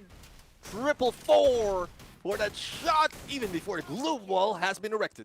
A wonderful play here by David. And the blitz play, finding those points. Elgang just going to be on the prone, hoping and praying nobody finds him. They might be trying to sneak off a couple of revives off that vending machine there. And Zeus brought right back in as the players are able to find those coins. Supreme just not making the cut this time around. Zeus finding it easy to deal with both PvP and SNPT at the same time. Yeah, they were just taking advantage of them fighting against each other, like finishing off the knockdowns that they have made. And won't be surprised if both PvP and SNPT didn't get as much point as expected. But, well, that is what Zeus has to offer. Let's see what Flex has to offer in this fight against Los Cubanos. Chiqui, hijo mío, right now on the rush to get him away. There goes the Skylar Riptide Rhythm. And elimination against one player of Los Cubanos. The rest to follow. Assassin tagged up already. Ray thinking if or not he should hang back with Assassin and pick him up if in case he gets dropped. Chiki Yomio trying to flank around from the left-hand side. Will get tagged up himself, and that bit of distraction gives the opening here for M-Way with a Vector to go in for the drop. Assassin down. Ray trying to buzz off, looking for that vending machine so that he can bring his buddy back. But the question is he going to be able to get past this river? Chiki Yomio going in for the finisher. M-Way, on the other hand, looking to pick up another point for the squad. Flex used up 2 of their binoculars, and they didn't spot anyone. So they're just heading in the direction where the players might have run into. Now, that might be risky. We've seen that happen earlier from PvP. They go in for the chase, got reeled in, baited in against the top dog. So hopefully Flex doesn't make that mistake. They have the numbers already, but I don't think there's enough for them to really catch up on the points. You did mention that they need at least 30 or like 32 points to be able to catch up against Galaxy Gaming, who's not playing today, but there's also a few teams who wants to get to that spot. Definitely, man. No, who would not want to get to this spot? But player JK, big fight, 5 stars. Bumping into T-Rex very early on. JK down, but I don't even know why he was in a CQC. This could have just been an ambush on the side of 5 stars here. Pulling it off perfectly. JK right back up on his feet. Put in. Looking for that opportunity for the annihilation. Riptide Rhythm breaks down the defense's Brew. Still up on his feet. Put in, not able to get him with the M590. Turns the corner. And what a nade out of Darius. Just throwing in there the deep freeze, the lethals, all getting the job done. Dior gets tagged up. Put in, looking for that finisher. And it looks like T-Rex will be able to annihilate 5 stars. Yeah, I mean, Dior, they smell what T-Rex has been cooking at that point, and there's no surviving in that battle advantage. But there's a lot more that T-Rex might be seeing, especially when they cross that bridge. For now, they will be celebrating that win in that battle that seems to be a little bit tougher compared to what expect from T-Rex. But as we look into the teams right now, out of 10, only 1 has been eliminated, and it is 5-star who went down first. Now, who would be next on the hit list for T-Rex? Zeus and T-Rex both have played this map twice, and they each took 1 booyah away from each other. 5 stars definitely a contender for the booyah this time round, and T-Rex has made sure to eliminate the threat early on. Tambris bumping into, what a shot! Putting drive takes down on the ground, but of course the pickup is going to be fairly easy here. T3D, nothing much to do as they circle around, looking for the flank on the rest of the SNPT players. Well, SNPT Supremo surviving that onslaught, but he will not survive for long against 3.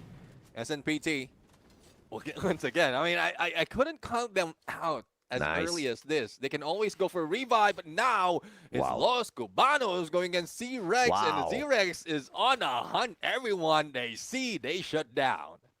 Dude, what the hell? T-Rex is so good. Instantaneous shutdowns. There's just no room to breathe at all. The speed of play, the mechanical skills is just unbelievable. And S4L, the last one on the side of Cuba Libre, as T-Rex also is going to be forced to play 1 revival here before they continue on with the aggressive push. But we're still so early in the game. Yeah, exactly. And one thing that would probably crush the hopes of PvP is them being eliminated a little bit early. When they are in a good spot already, but unfortunately not good enough to be comfortable. So they have to sit, pray that whoever would be below them would not be able to catch up. And one of those would be Cuba Libre. And apologies for making a mistake of switching it up. Well, Cuba Libre, Los Cubanos is quite similar, but now we can see them. One going in for survival. One is really rocking the board with 3 players. So let's see who will be the one up out of the 2 teams. I've definitely mixed them up myself, man. I mean, those colors. But of course, this is a opportunity for Tambris to pull away a couple of extra flexes here off a flex QK level. What a shot! Ale down on the ground. You can't drink that. Right X runs through the glue wall. Valiant dash indeed. And Gregor gets the finisher with the Winchester. Easy play so far from Tambris. And this is what I'm talking about for Tambris. I mean, earlier it seems like their game is off, but now they are showing up. 10 elimination already, and you did mention about how early it is in this game. second to the third phase of the circle, and Flex might be meeting their end. Chicky, Io Mio right now trying to run away. It's a good thing there's plenty of cover that he can take. But the only question is, will there be anything that they would expect for a revive? But I don't think it would be happening for Flex. Yeah, I don't think it's going to be happening anytime soon here for the squad. SNPT straight into Zeus.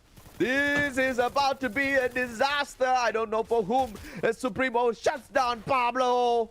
Beautiful play. T-Rex bumping into Cuba Libre. Players trying to back away, and the Bolt Maker activated instantaneously, calling forth the Lightning Zone. Nash straight down to the ground. Winchester finding the connection. Bolacan with the headshot. Circles around, making sure to secure the vending machine first.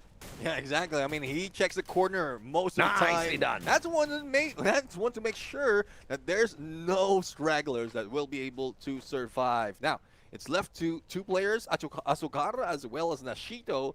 And Nashito might be caught off guard. But nope, put in the fight against Asukara, but instantaneously switch over to Nashito as a target. And this might be it. This might be it for Cuba Libre. Only one remains. Make that none remains, and they will be out on the 7th. Cuba Libre. They were currently sitting in the 19th spot. And that hurt more than the Pirates elimination, because Pirates technically, were very far, and Cuba Libre just 12 points away from Galaxy Gaming. And obviously, they just didn't do enough in this fight. They'll have to wait for tomorrow, but Pablo just can't seem to catch a breather here. Every time his revive, he gets put out of the equation, and Zeus Esports now hanging on with one final survivor. Yeah, one final survivor from Zeus, and we've seen that earlier already. Now, speaking of survivor, here comes SNPT. Still alive and kicking. No vending machine, no problem for them. As long as they get that spot, the placement. And now it seems different because they're getting elimination as well. Yeah, absolutely, man. And look at the numbers here. Tritex, QK Lover, 6 and 7. And they're not done just yet. QK Lover trying to look for one more. But Supreme, SNPT, backing away. Taking the damage from the blue. Jump pad will put one player in. Supreme hanging behind first. And Gregor does not find the connection onto Supremo, who does manage to stick the landing fairly well. Still a little bit of space to traverse, though, to find this next circle, which is going to move in 3 seconds. Yeah, it will be moving in 3 seconds. We are seeing Zeus right now, who will not be sleeping that much because they did manage to pull off a full squad revive. Now, wow. SNPT, survivability inside the blue, outside the blue, doesn't matter. Supremo makes that shot, and seems like a full squad of SNPT back in play. Divided, they are still putting in the numbers. Gregor, QK Lover, SNPT managing to get into the zone for the time being. Cheekily trying to cut away the numbers of other squads. I understand why they were tempted, but they have to pay attention to the zone. The blue approaching from the back.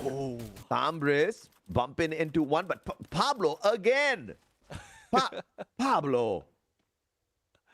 I don't know what's happening with Zeus right now, but they managed to pull off that full revive, and now they're slowly dwindling to just 2 players. Now, who's in front of them? Well, they didn't expect T-Rex. I don't know. Probably they were expecting a few of those teams. I don't know as well what's causing this off game. Probably they were tired of putting so much of energy, and they just want to rest. Nah, Zeus is just taking a piss at us. They're like, look, we're not even trying. But T-Rex looking to catch up. And Zeus is not even trying, and they're still surviving this late into the game. That's crazy. That is insane. That just shows you the quality that Zeus has. But Pablo, though, I don't know. Is that what? Elimination number 3 or 4 in this match already, and keeps being put on that revival flight. Yeah. David finding one. Drytex will steal the elimination. Drytex finding one. Does David steal it? Nope. Drytex confirms. Tambres with 19. Yeah, 19 elimination. Now, you did point that out for Zeus, surviving towards the end. And because they put up that much fight in the early days of our group stage, it seems like that is obvious. But for SNPT, if they're hiding their aggressive strat, their elimination tactics, then I'm waiting for it to show up because how they survive towards the end is phenomenal. It takes a lot of planning. It takes a lot of bravado to go in for every instance your team will be eliminated and still go for a full revive. So I want to see SNPT on their best game ever. Oh yeah, absolutely, man. And SNPT, they gotta be on their best game every single game because it's still in the danger relegation zone. But of course, if they can keep this up, they will not have a problem with that at all. Zeus finally gets eliminated in that 5th spot. Not a lot of placement points there. Not a lot of eliminations as well. But with the massive points they picked up in the competition so far, nothing much for them to worry about at all. This squad, though, Tambris, one of the dominators, Neptune. Yeah. And we've talked about how engagements are their weak point. Finding the eliminations are their weak point. It's a little bit different now. Oh, let's see. MI19 elimination already. QK Lover almost taken down. Up close and personal is not his best, but he is still managing. And SNPT going in. Drytex for a double. Only Supreme 2 remains. To pick up would be happening onto Supreme. Great barricade, but the window is still open. Still has to buy that die, but still managing to survive. Supreme 2, can he pull that clutch? Give it to him. Drytex looking for the ace on the SNPT squad. Can he grab it? Supreme 2 bracket away. No. Drytex will complete the ace against SNPT. What a play. This man is insane. Yeah, T-Rex is flexing, but Tambris Esports is on another level in this match. Oh, definitely. I mean, Tambris, we've seen that in the first week. Now, let's see if they can survive not only the wrath of T-Rex, but also the lightning zone. There goes Darius. Winchester shot against Rytex. I guess he celebrated a little bit too early and didn't focus on how they get into next phase. Now, Tambris right now in deep trouble as the hunters, as the predators are on the roam. Great response by Gregor here, but the instantaneous pickup from Darius and the M79 just to torture Gregor even further. How dare you shoot at my teammate, he says. And player JK gets the final say as T-Rex, your reigning defending champions, will walk away with their 8th booyah in the group stage. What a phenomenal showing from the reigning champions. Oh, definitely. I mean, they are showing up right now, despite of Zeus like putting in so much of numbers in terms of elimination, in terms of placement, but in terms of booyah, T-Rex just knows how to do it. They have the procedure already. They will, or they are preparing to get into that champion rush condition, and this is how you do it. You get all those booyahs in, and it just is a matter of getting into the champion rush activation as well.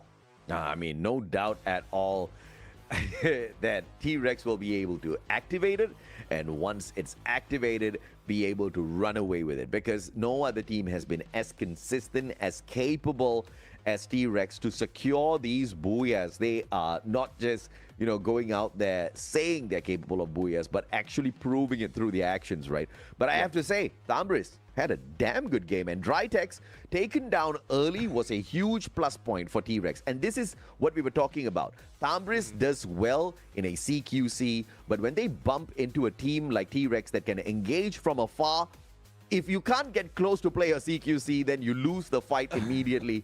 That statement was proven literally in this fight.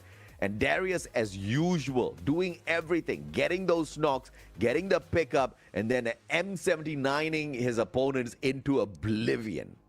M79ing his opponent. I love that. I love that term because a lot of players has been doing that for so long. Now, T-Rex, 8 booyah. This is definitely a huge problem for the other teams. But putting in so much of hurt in their opponents as a support with a Kazi, Jiva, even that Olivia, making him, I would say, not expected to be this deadly. M590 in hand. He gets 5 elimination, 2,190 in damage, and a few more on the assists, bringing the team to that Alpine and the back-to-back as well for the Predators. I was surprised to see put in as the MVP, and then I saw his 14 assists And I was like, okay, all right, man deserves it. T-Rex ripping away the Booyah, keeping the #1 spot alongside that Booyah, all thanks to the 21 eliminations. Tambris, though, exceeding them in eliminations, but because of the 9 placement points, drops right behind them in that second spot. But 65 points just between these two teams at the top. What a game. What a lobby. Definitely a lobby that you don't want to be in if you won't be able to fight against these teams. But 5 stars, not really expecting this kind of performance from them. I guess the same goes for Zeus Esports. So there's a few that is not putting that much in terms of this final few days. And probably if needed, that's when they bring in the numbers. But in a bit, we're going to see what the overall standings is, where everyone would be placed. And I want to see that 18th spot, Cuba Libre, right now. Getting that 18th spot, Galaxy Gaming, who has been pushed out in there. So very unfortunate for Galaxy Gaming. Yeah, I mean, there was some decent starts, but just not enough opportunities pulled their way in a confident manner. Cuba Libre, on the other hand, did enough. And they are still in the top 18, but very close to getting eliminated. You can see that if Flex really tries, this might just be a possibility, but it has to be a massive day tomorrow for Flex. The main fight is between Galaxy Gaming as well as Cuba Libre, potentially even up against PvP and Los Cubanos here, who are not too far away from Galaxy Gaming overtaking. And if Los Cubanos, PvP, and Cuba Libre tomorrow drop the ball and Galaxy steps it up, we could just see them taking one of their spots. Yeah, I mean, it's tough. I mean, that's one thing that they need to work on right now. I was hoping it doesn't have to come down to this. Like, final day, final moment, but it's bound to happen. Some teams would be able to catch up. Some teams will be left behind. That would be dependent on probably their homework, their discipline, as well as their luck on who they go against in every step of the way. But, well, 3 more games out of all the teams in this group stage, and it is getting too tight. Yeah, no doubt at all. It is a limited opportunity sort of a format where you only get 18 games in total, 6 games across 1 week. We are into the final week. In fact, we are into the second half of the final week, because now it's already the end of today. 6 games have already concluded, 3 for each groups. Tomorrow, the final 3 games will be played for all of these teams, and that will concretize our top 18. We will eliminate the teams that are in the bottom 6 from the 19th down to the 24th spot. The 18 teams moves on into the knockout stage next week. What will happen tomorrow? Who will survive? Will the Galaxy explode? We'll need to see, Neptune. Yeah, definitely. I mean, they definitely need a big bang to get out of relegation. And that's the thing that they will need to bring in. And some teams have a chance. Some teams are very close, but that will be dependent on how the top dogs will be reeling those points. I guess one lucky survivor teams would be the ones in the earlier groups, in Group B and C, because there's not so much of contention right there. A and D would be in so much trouble. But right now, it seems like that is the end of the penultimate game for the group stages. Once again, I'm Neptune the Gentleman Garcia, as well as Musashi AJ, my brother. We're going to see you for tomorrow, the final day of the group stage.